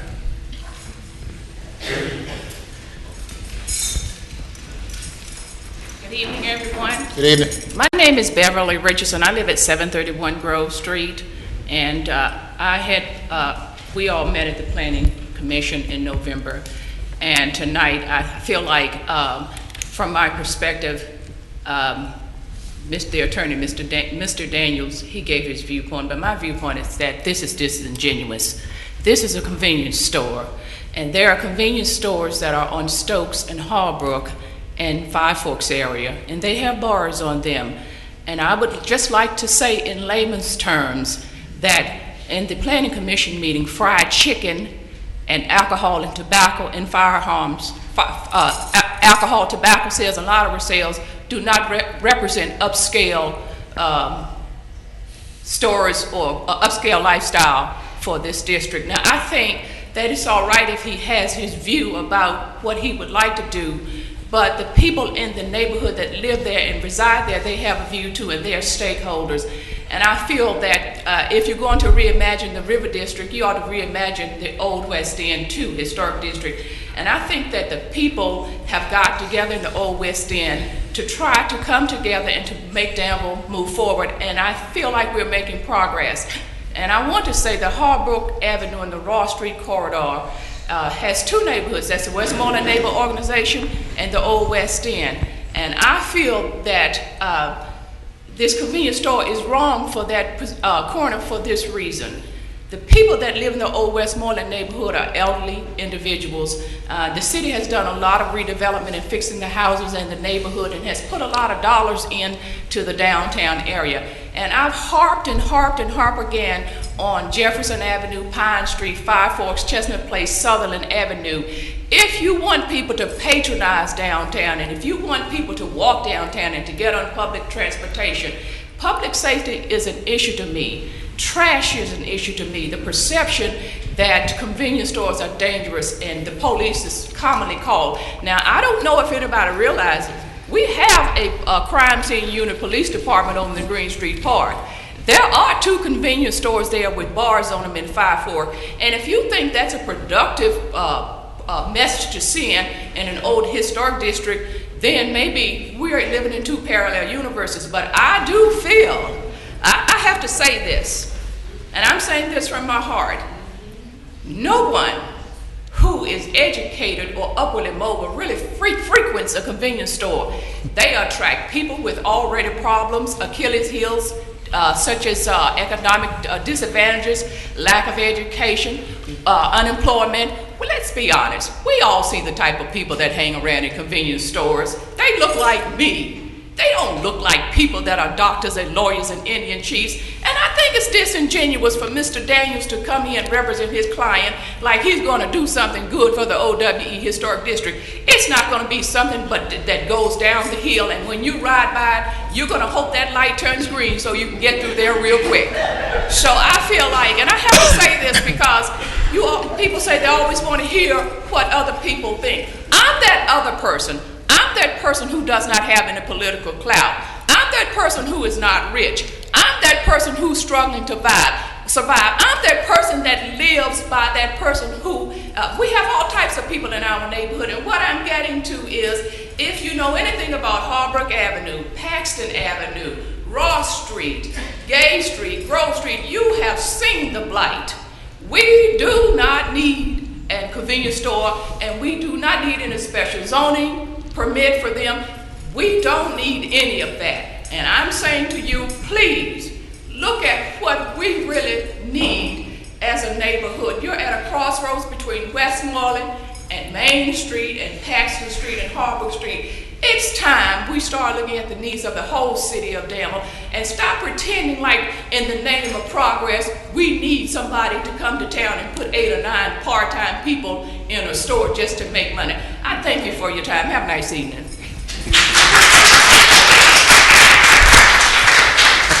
Anyone else would speak? Anyone else? Yes, sir. I'm Harold Garrison. I live on Westover Drive. You appointed me as a member of the Planning Commission. I take that very seriously. I sat here in November and I listened to what type of store was going to go at 1009 Main Street. I am sitting here tonight hearing a totally different story about the type of store that is going to go into 1009 Main Street. And I think you should know that before you vote on it, that if we were presented with a deli rather than a convenience store, we may have given you a different recommendation on item E. We gave you no recommendation on item F because we didn't vote on it. We found that once we said no to the zoning change, the special use permit did not apply. And I want you to know that the story I heard in November is not the same as the story I'm hearing tonight. Had it been, we may have given you a different recommendation. Thank you. Thank you. Anyone else would speak? Yes, sir. This is the sum total of my remarks. David Corp, 161 Holbrook Avenue. My remarks are an addendum to Colonel Meader's remarks concerning Danville's historic architectural heritage. I hope the members of the council had the opportunity this past weekend to attend the Danville Historical Society's 43rd annual holiday tour. Did I see you there, Mr. Buckner? I thought I did. I hope many of you had the opportunity. My wife and I have been chairpersons for this tour for the last 4 years. The house across the street has been on the tour. The house next to that has been on the tour. The house 2 doors down from it has been on the tour. The museum is always on the tour. Going up Holbrook Avenue, 3 houses on the tour. Across from that, on the tour. Next to that, on the tour. My house on the tour. My neighbor's house on the tour. Next door neighbor. Presbyterian Church, 926 Main Street, no more than a block away. I hope that this area, oh, and I should mention, this year, our theme was Upstairs Downtown, where we highlighted the many businesses that have been opened above the historic business structures in the heart of downtown. And I hope this area continues to be an epicenter for the tour that has become a mission of mine, my wife, and the Danville Historical Society. Thank you. Thank you. Anyone else? Anyone else? Yes, ma'am. I'm here on behalf of my employer, Dr. Thomas Alabanza. I was asked And your to... name, please? My name is Kim Drawdy. I was asked to read this letter. So, I regret I cannot be present during this occasion. My message is this: I am not against the worthy groups that are against putting up an upscale convenience store at the corner of Main and Holbrook Street. I am here to dispel the notion that a convenience store and gasoline station is detrimental to the neighborhood. The claim that a convenience store will attract crime, well, we already know that crime exists in this area anyway. One feels safer when he is in a lighted area and not isolated, because there will be people in cars going in and out of a convenience store during dark hours. Midtown Market has not attracted criminal elements, but makes one safer because there are people and cars around. But the store closes early after dark, and the area becomes an isolated place. No cars, no people. Many a time I can get out of my office after dark. I have to look around everywhere I go before I go to my car and get to the parking lot. This is not a comfortable feeling sometimes. I get out of the building at the Holbrook side because at least there are cars that pass by now, and makes me feel safer. So we know when there's a convenience store in the said area across the street, then there will be people there and feel safer.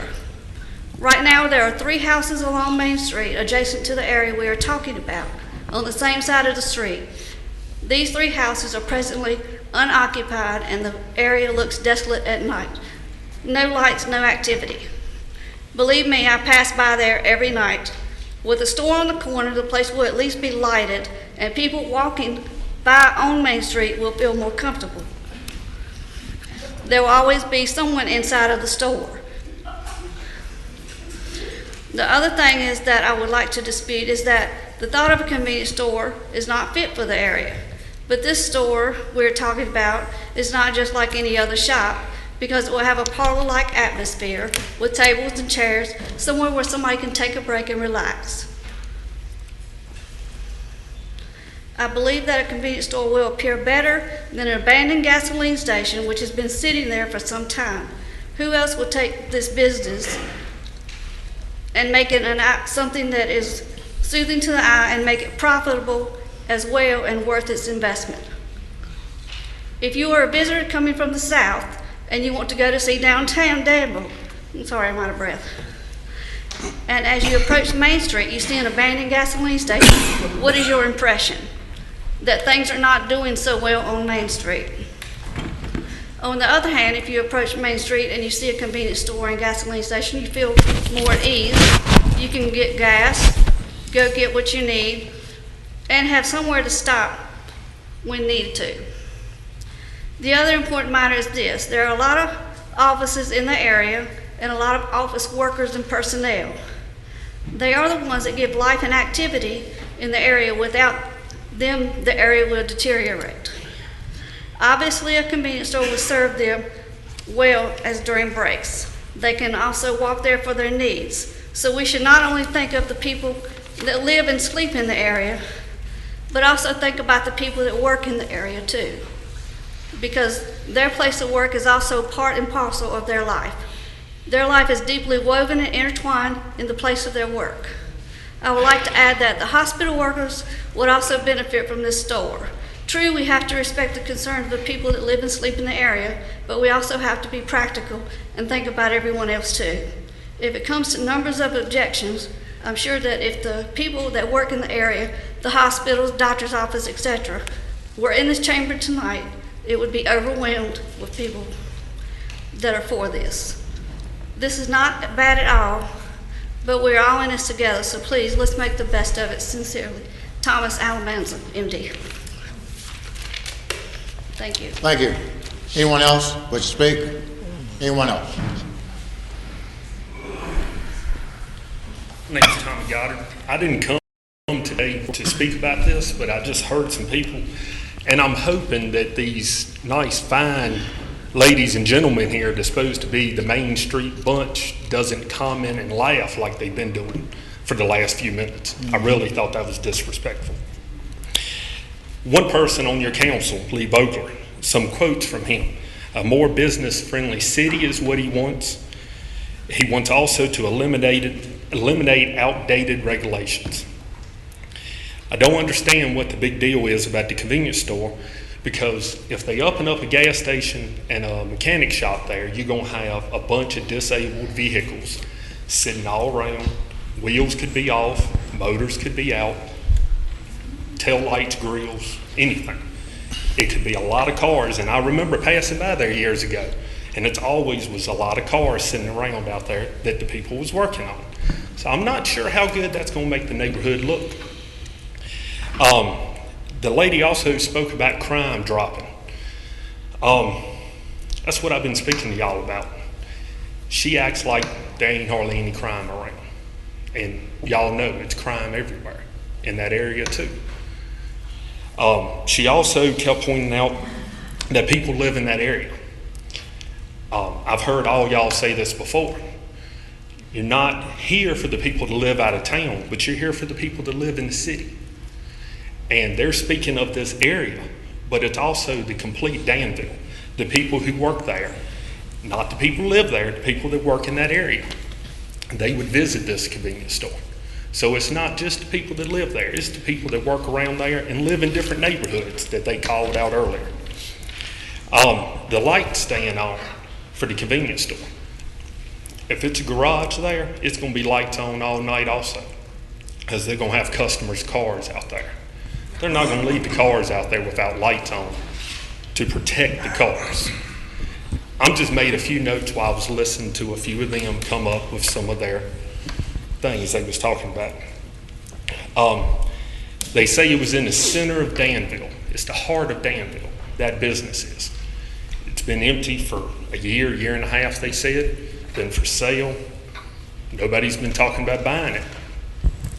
Except for the one guy who came up and talked about it for a while, that he wants y'all to vote it down.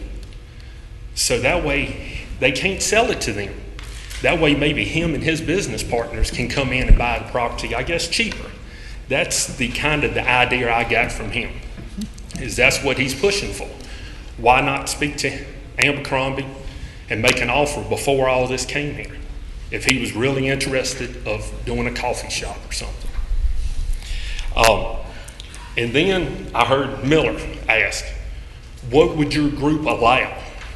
I think that's a big problem in Danville. There's small groups that control Danville. And that statement, you might not mean it that way, but that's just the question you ask. What will your group allow? It's not their group that allows it. It's the rules, it's the council, it's all the citizens, not certain groups. That's all I gotta say. Anyone else wish to speak? Yes, sir.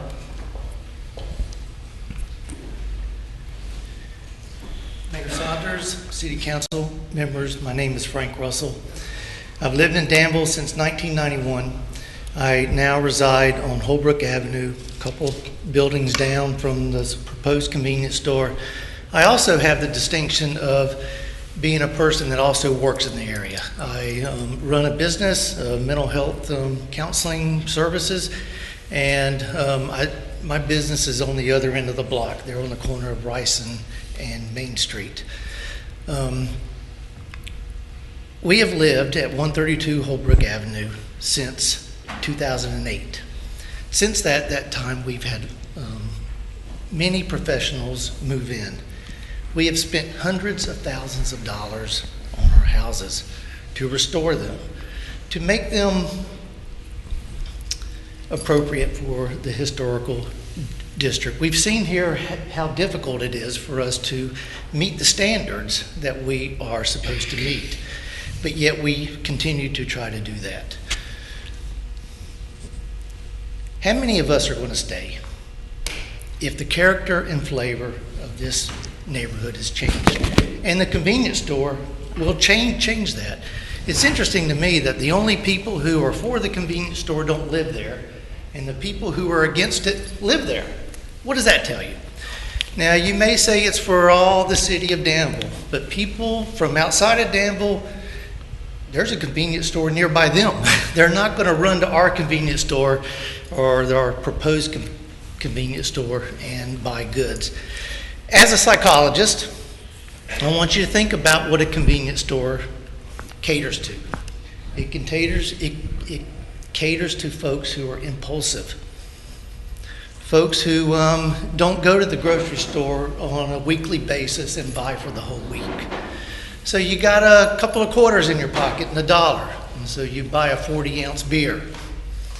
Now, you may wait till you get off the premises to drink it, but guess what? It'll be right around my house where you'll unscrew that top and you'll drink it and throw that brown bag in my yard. I walk all around that neighborhood.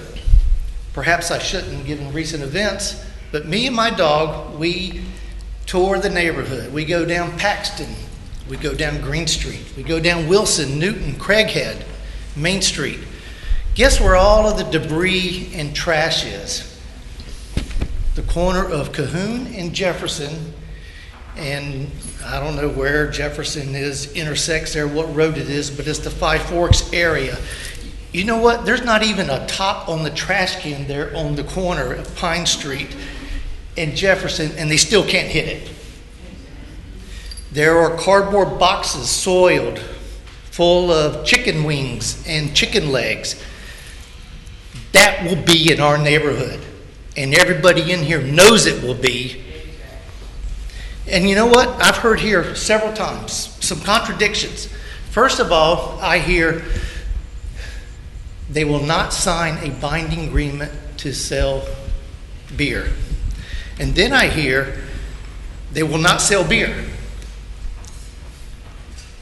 I don't care whether they signed a binding agreement or not. They can sell it to somebody else subsequently, and that person does not have to honor that agreement. I think that this is a slippery road that we're going down. We have built this neighborhood. We are Danville's grassroots revitalization program. We have not asked the city for anything. You know why I don't have any money? Because I spend it on my house.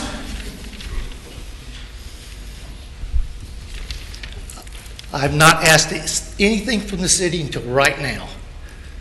Deny the request to change the zoning to that convenience store. Thank you. Thank you. Ladies and gentlemen, at the very beginning of the public hearing, I asked anyone who's speaking, and if there are those here who support your views, to please stand. that was done, and when the people stood, that meant that they support the position of the speaker.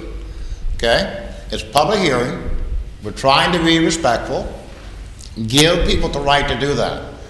But I don't see a need to continue, in essence, saying the same thing, using different words, okay? Your message is clear. Your message is clear, all right? So if you have something new, we'd love to hear it. But if you're being redundant or repeat, please know we got it, all right? We got it. Anyone else who wishes to speak? Anyone else? Yes, sir.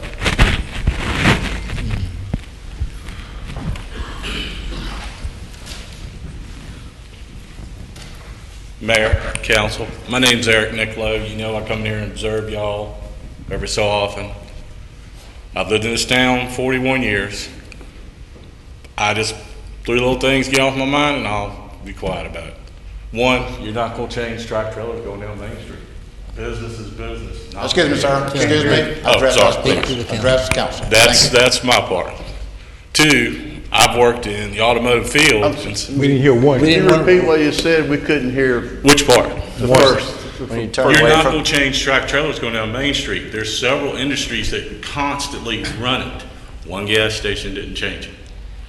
That's a falsehood. So, 2, I've watched 3 businesses fail there because I give them credit applications at the parts stores I worked at. They failed. They couldn't make it. It's a fail. I mean, a gas station ain't going to work there. When I watch them fail and I have to collect on them, they fail. 3, my biggest problem was, as a town, I can understand they don't want one in their area. But 2, how many of you and how many of them stop at a convenience store? Buying a lottery ticket or a pack of cigarettes or whoever wants a beer does not change the neighborhood. I understand the historical value of it, but that should be their only thing. Profiling by saying a convenience store makes it bad is wrong. These are people who want a business. Either give them a shot or not. But do it to the facts, not because a convenience store is going to ruin our country or our town. Thank you. Thank you. Anyone else? Anyone else?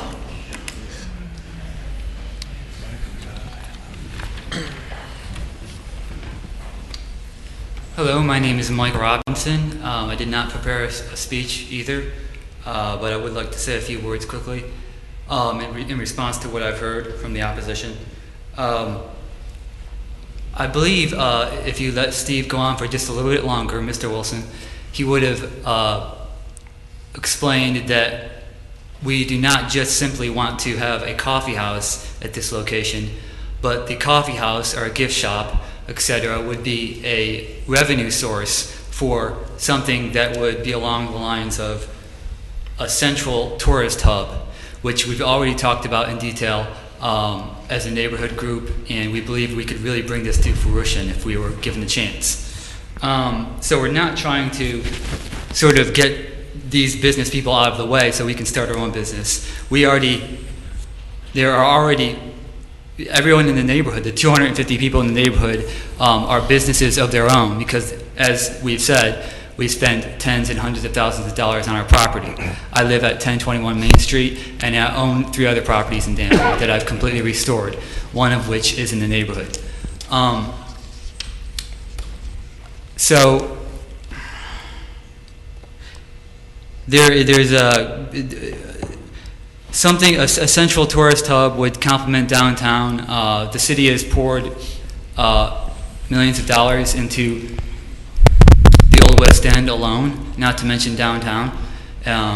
So I think this would be a grave mistake to make this move, and it would follow us for decades to come. The previous 10 years would be erased, and things would probably go downhill from there. Again, no disrespect to the opposition. I think there's plenty of places in Danville where they could open this type of establishment. It would be perfect. They could probably get it for less money. There's plenty of vacant buildings in Danville. This is the wrong spot. I agree 100% with Steve Wilson and Fran Bowman, who are my neighbors. This should be the gateway. This should be a central location. If you go to the guest center, according to Steve Wilson, the visitor center, I'm sorry, which this would not be a visitor center. This would be a central location to buy tickets for events in Danville, stuff like that. But if you go to the visitor center, according to Steve Wilson, they don't even know where Danville is, let alone, there's no signs pointing to it. But to be clear, this would not be a visitor center. We already have a visitor center. This would be something completely different. This would be Discover Danville. This could be the tipping point for Danville instead of reversing all the work that's been done. Thank you. Thank you. Close the public hearing. Close the public hearing. Council, your pleasure. Mayor, I have a question for the city attorney, if I may, regarding this, for clarification. Is that allowed? After the public hearing. Less clarification on this issue? Yes, sir. Okay, go ahead. Mr. Attorney, assuming that we approve tonight maintaining zoning, that does not lock us in. We always have the ability to come back and make a change. This doesn't lock us in forever. This has to be a service station or nothing, correct? That's correct. This particular applicant with this particular application would not be able to come back for a certain amount of time. But if another idea were to come that would require rezoning, you would consider that. It would go through the Planning Commission and go through the public hearing just like tonight. Thank you. That's it. Follow up. Mr. Vice Mayor? So if this applicant came back with a different proposition than a convenience store, how long would they have to wait to come back to planning? Well, if it's a substantially different one, they could apply tomorrow. And then So the next planning commission, they could. But it would have to be a substantially different application. Thank you.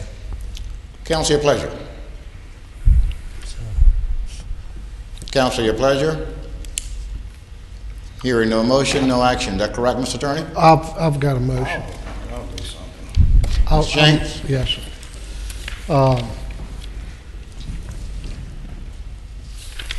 My motion would be, I would like to make a motion that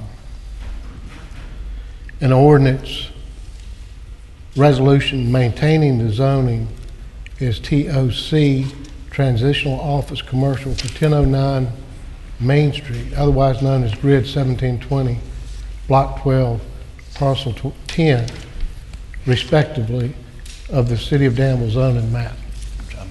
Is there a second? Mr. Vogler? Discussion on the motion. Mr. Raleigh. I do, Mr. Mayor. It's just a comment.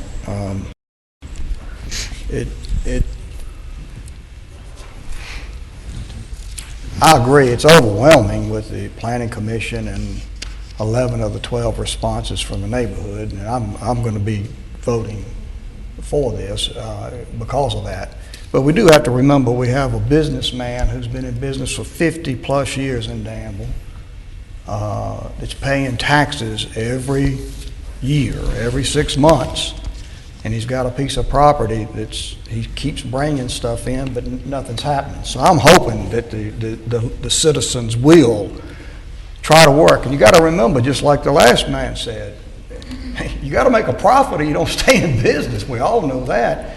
So I'm hoping that we can work something out, because Mr. Abercrombie's been a stellar citizen of this community.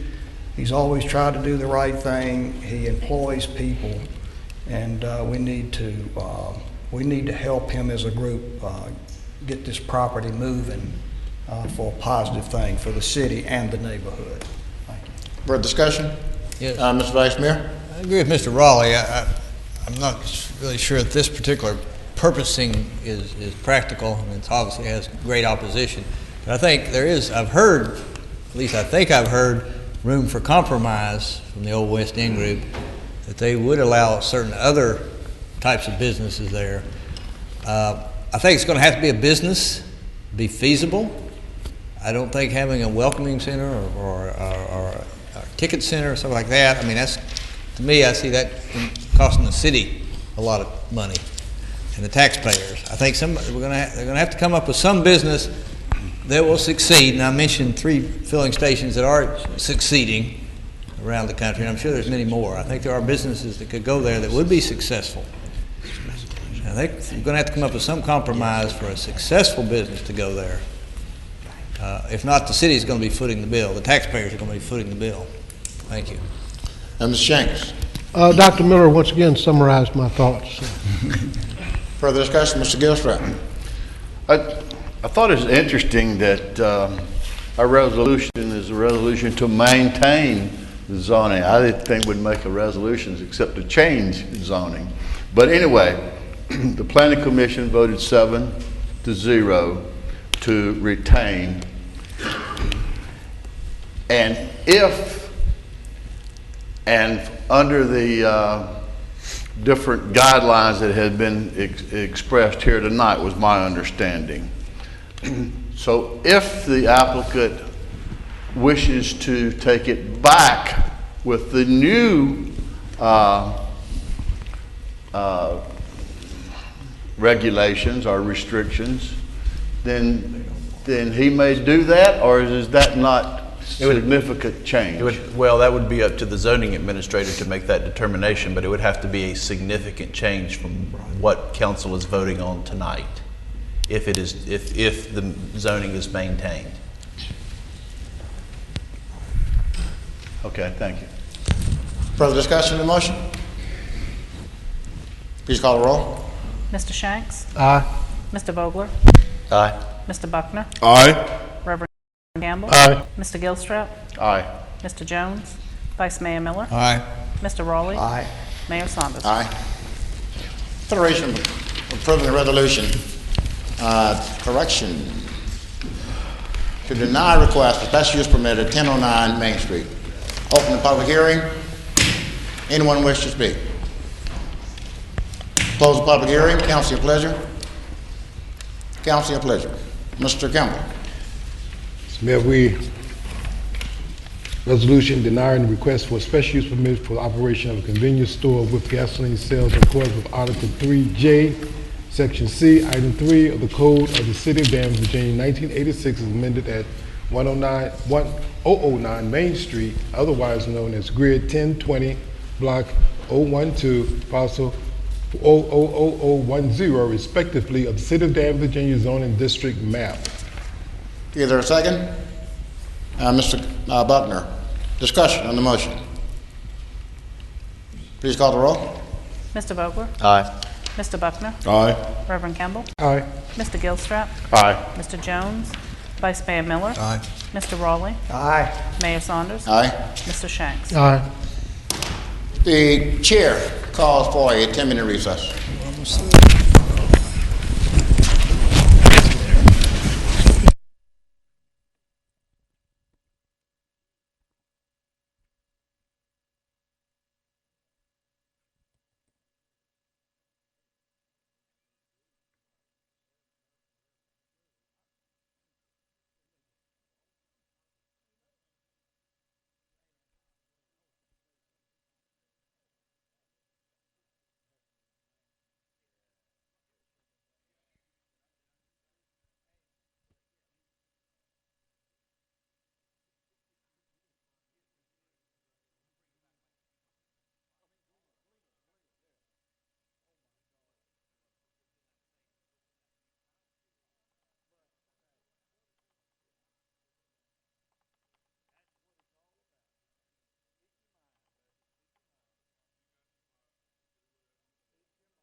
start. We've already said that.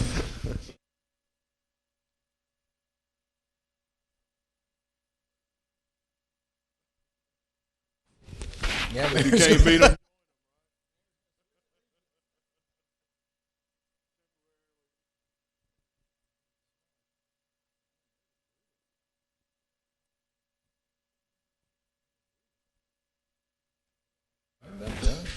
Yeah.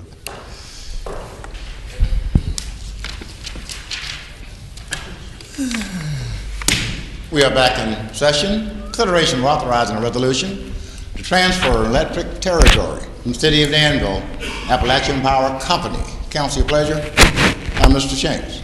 Yes, Mayor. I'd like to introduce for adoption a resolution authorizing the transfer of an electric territory of the Berry Hill Industrial Park site located on Berry Hill Road from the city of Danville to Appalachian Power. Okay, there's a second. Mr. Buckner, discussion on the motion. Please go, Mr. Shanks. Yes, Mayor. I just want to say this is very sad for me as a member of the Utility Commission and also for all of us as members of City Council to do this. However, it is in the best interest of the Berry Hill Park and the project. The Appalachian Power Company does have assets in the area where for us to have assets in the area would be $40 million that investment required. And I hate to see us do this, but I think it's certainly the right decision. Thank you. Thank you. Further discussion? Please call the roll. Mr. Buckner? Aye. Reverend Campbell? Aye. Mr. Gilstrap? Aye. Mr. Jones? Vice Mayor Miller? Aye. Mr. Rowley? Aye. Mayor Saunders? Aye. Mr. Shanks? Aye. Mr. Vogel? Consideration of adopting an ordinance relating to commencement of gas service. Council, your pleasure. Mr. Shanks. Yes, Mayor, I move for adoption of ordinance authorizing the revision of Danville Municipal City Code 38-82 relating to the commencement of gas service. The second, Mr. Vice Mayor. Discussion on the motion. Mr. Shanks. Yes, Mr. Mayor, just for the benefit of the public, this is it's really a public safety issue requiring that any gas meter, gas service that has not been installed or has not been in use for over 120 days to have an inspection. And it's really for the public safety aspect. Thank you. Thank you. Further discussion? Please call the roll. Reverend Campbell? Aye. Mr. Gilstrap? Aye. Mr. Jones? Vice Mayor Miller? Aye. Mr. Rowley? Aye. Mayor Saunders? Aye. Mr. Shanks? Aye. Mr. Vogel? Aye. Mr. Buckner? Aye. Item I, consideration of approving a resolution to submit the Comprehensive Economic Development Strategy Project List. Mr. Rowley.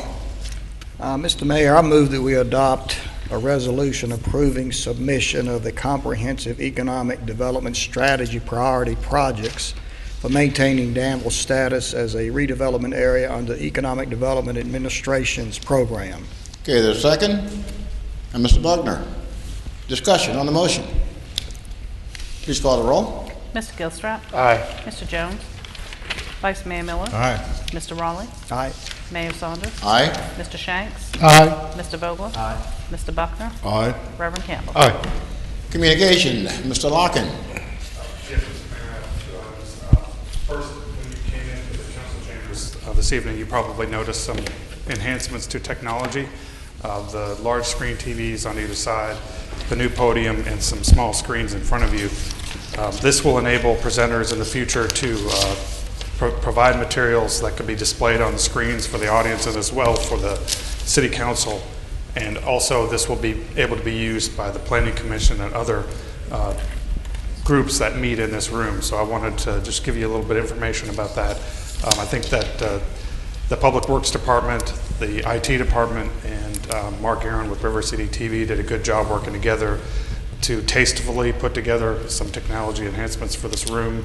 You saw some of it in action with the lights for the timer for the speakers, and I just want to commend them. I hope that you'll agree that this is a tasteful addition to the very nice city council chambers that you have here.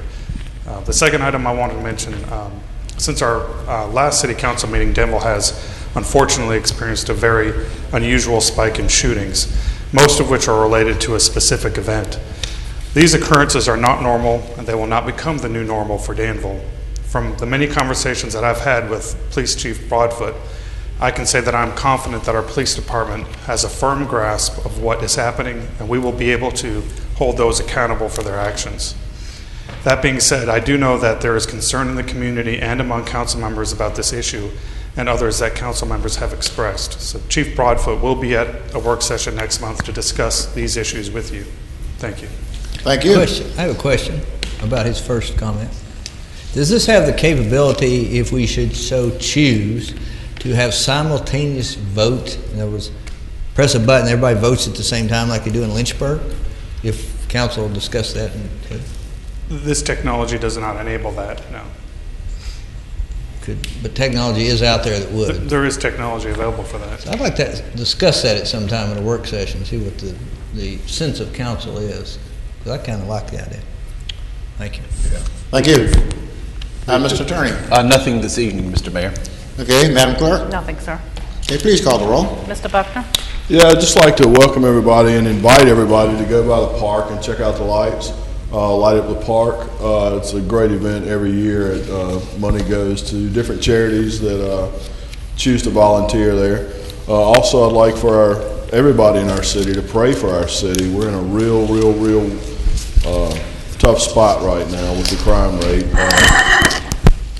City Manager Larkin spoke on that, and this is a real serious time for our city, and we all need to be in constant prayer and communication with the police. Thank you. Thank you. I'd like to piggyback off the two just spoken.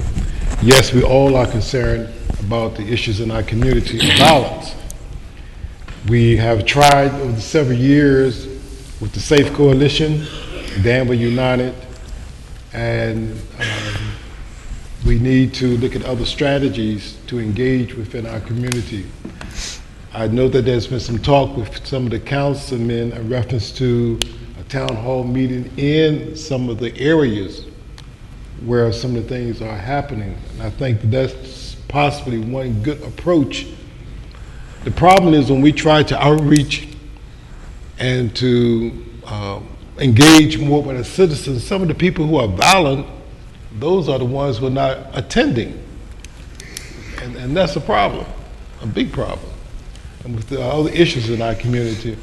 But I hope that we can move forward, and I think it's a great opportunity for the citizens in our community to engage and try to work out a better solution of some of the problems within our city. And lastly, just want to wish everyone a Merry Christmas and a Happy New Year. Thank you, Mr. Mayor. Thank you. I too wish to share my concerns with the city and agree with Councilman Buckner and Campbell that our city should continue to be in our prayers that we can reach resolution. And I think Councilman Vogler had suggested town hall meetings was a great idea, and I think we should follow through with that to see even if we can't come to a resolution to halt some of the crime, at least get the opinion of our fellow citizens of what could be done. And I'd like to wish everyone a Merry Christmas, Happy Hanukkah, and a glorious holiday season. Thank you. Thank you. I was disappointed that we got another coal ash spill from the Eden plant in the Dan River. Granted, it was only 250 gallons, but I won't sleep well till they get every bit of that removed. I was pleased that council and the city were quickly informed this time. It wasn't many hours delayed before the word got out. No major contamination water occurred, but the fact is they're still spilling coal ash into our river. We've been asked by citizens to do something. Council needs to do something, and I agree. You know, the Safe Coalition did work. The first year it was in effect, the murder rate dropped from 11 to 2, and the crime rate was drastically reduced. But then at some point people got upset. They thought the police were too guess, too surveillant or too zealous in their crime enforcement. You know, policemen do what policemen do best. If they see a crime going on, they're going to arrest you. And support was lost from some members of the community, maybe the people with the loudest voices, and even, I hate to say this, Reverend Campbell, but some ministers supported that, and the Safe Coalition fell apart. I think we need to do something, and Councilman Vogel and I were talking just a few minutes ago about these, if you want to call them pop-up police stations, whatever you want to call them, small police stations scattered throughout the city or in areas of highest crime. You know, many cities through the years, larger cities in Danville, have put their policemen back out on the beat. And, you know, the idea is get the public familiar with the policemen, know them by name. They're more likely to go and if they see a crime, report it if they know the policeman on the beat. The chief has said it'll be expensive. Yeah, it might be, but we don't have a mega police station here. So I don't know why we can't have smaller police stations scattered around the city. And maybe they could be moved from time to time to address crime in areas. But I think the people would feel safer. The average citizen would feel a lot safer and more secure at night if they knew the police were there and they knew the police and they were readily available they know their policemen and could contact them. They're more likely to report crimes that they see. I think council needs to come to grips with this and do something. Thank you. Thank you. Oh, Merry Christmas. Happy Hanukkah. Mr. Raleigh? Happy holidays, everybody. Thank you, our men and women on the police force. I thank them for all they do and what they have to live with every day. John, I'm a 43 code and a 1733 shirt. If you want to put me on your Christmas list, I appreciate it. Happy holidays to everybody. Mr. Shanks? Yes, I actually had one thing, but since the direction of roll call tonight's gone towards the police department, I'm anxious as much as anybody to hear from the chief as soon as we possibly can.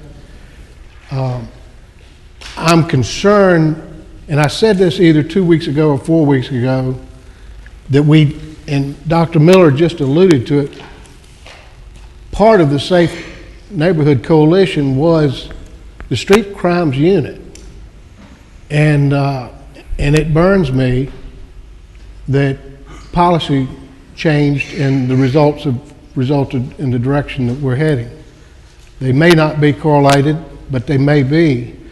And that was an issue, that was a solution to a problem that yielded results that cost very little extra, as opposed to heating new buildings, pop-up neighborhood precincts and things like that.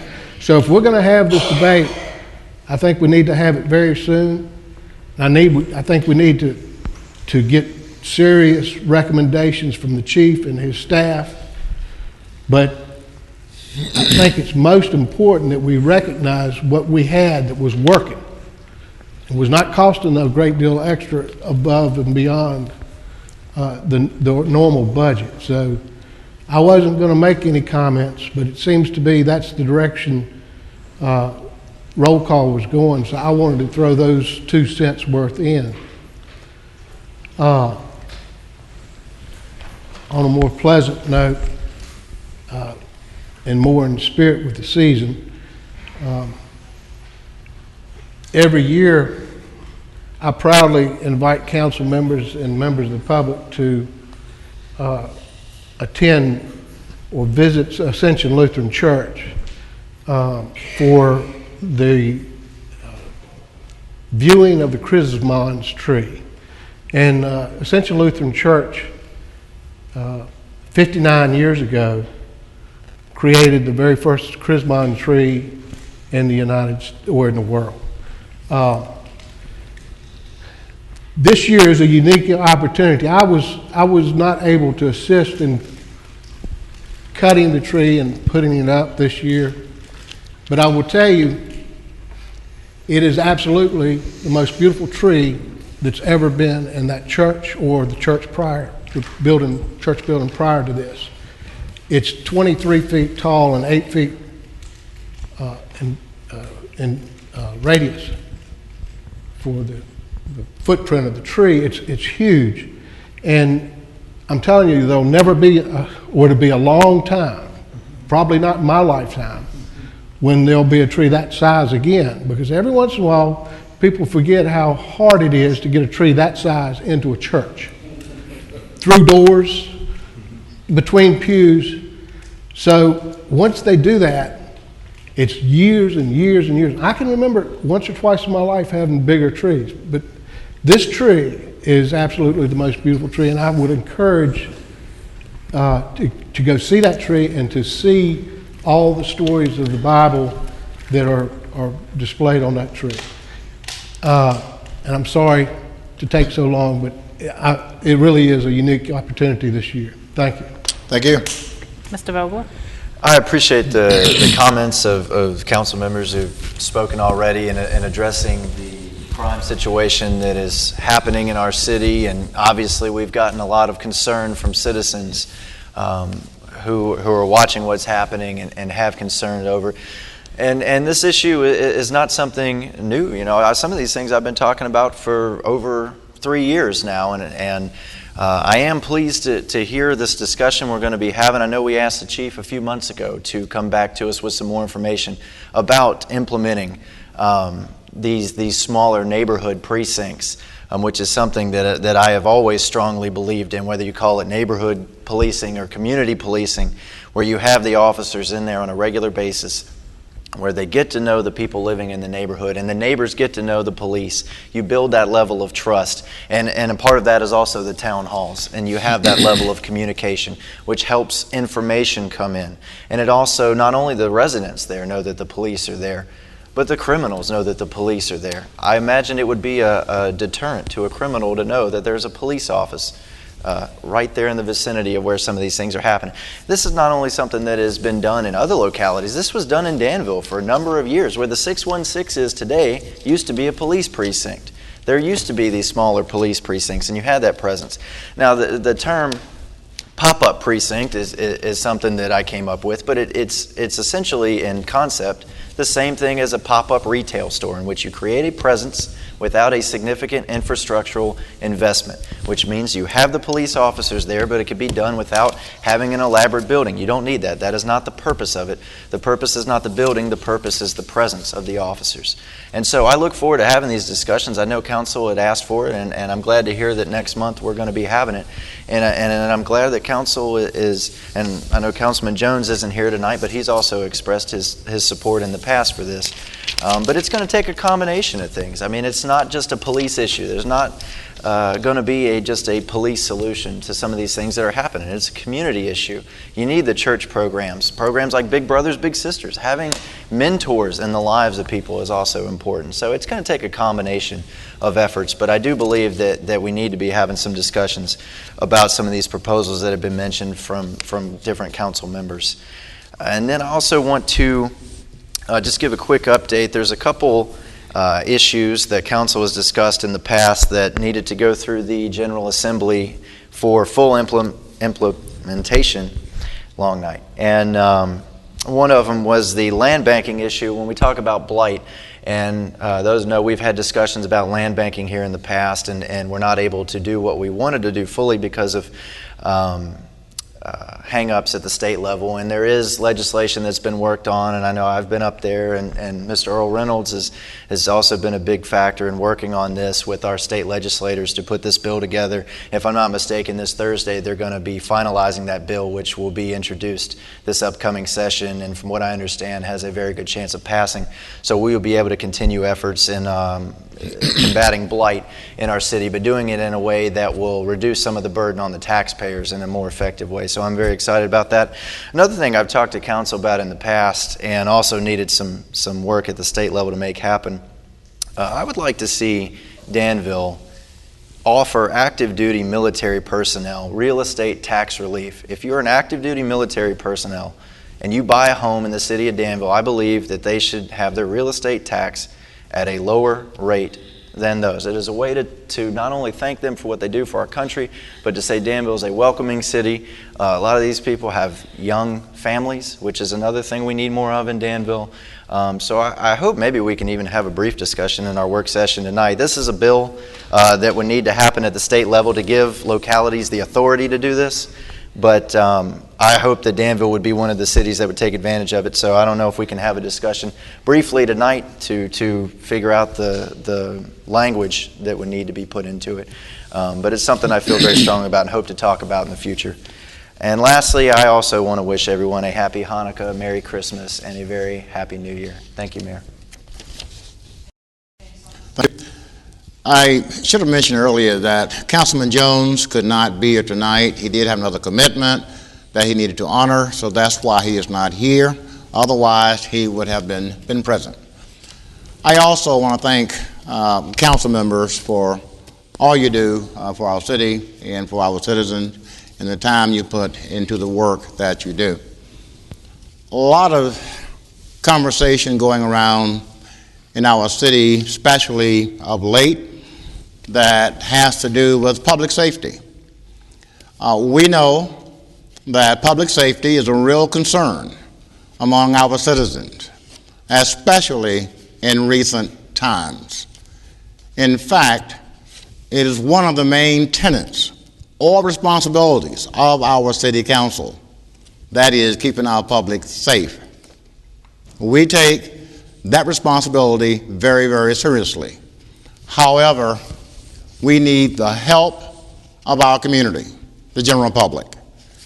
Danville's population being about 43,000 people, but our daytime population can be about 100,000 people going through, working here, etc. But we need the help of everyone in addressing this crime issue. We take our responsibility very, very seriously. Usually when there is a spike in crime, such as what is being reported, the immediate focus of attention is on the police, as well as city council and city leadership. We understand that as well. The police always respond when called, but they cannot be everywhere at the same time. The police also intervene and prevent much violent behavior that is never reported. With the recent wave in bad behavior in our city, to say that Danville's violent crime and property crime rates have been decreasing since 2008, and they have been, is a little comfort to many of our citizens. We understand that as well. There are great people in our city. Those who commit these crimes are the few compared to our overall city's population. City council and the police need more citizen support in prevention. A dialogue, conversation, neighborhood watch programs, and activities like say something, and do something before something happens is a major prevention tool. City council, the police department, city administration, all are constantly looking for ways to keep our city safe. These efforts are ongoing. We ask that you talk to people that you know.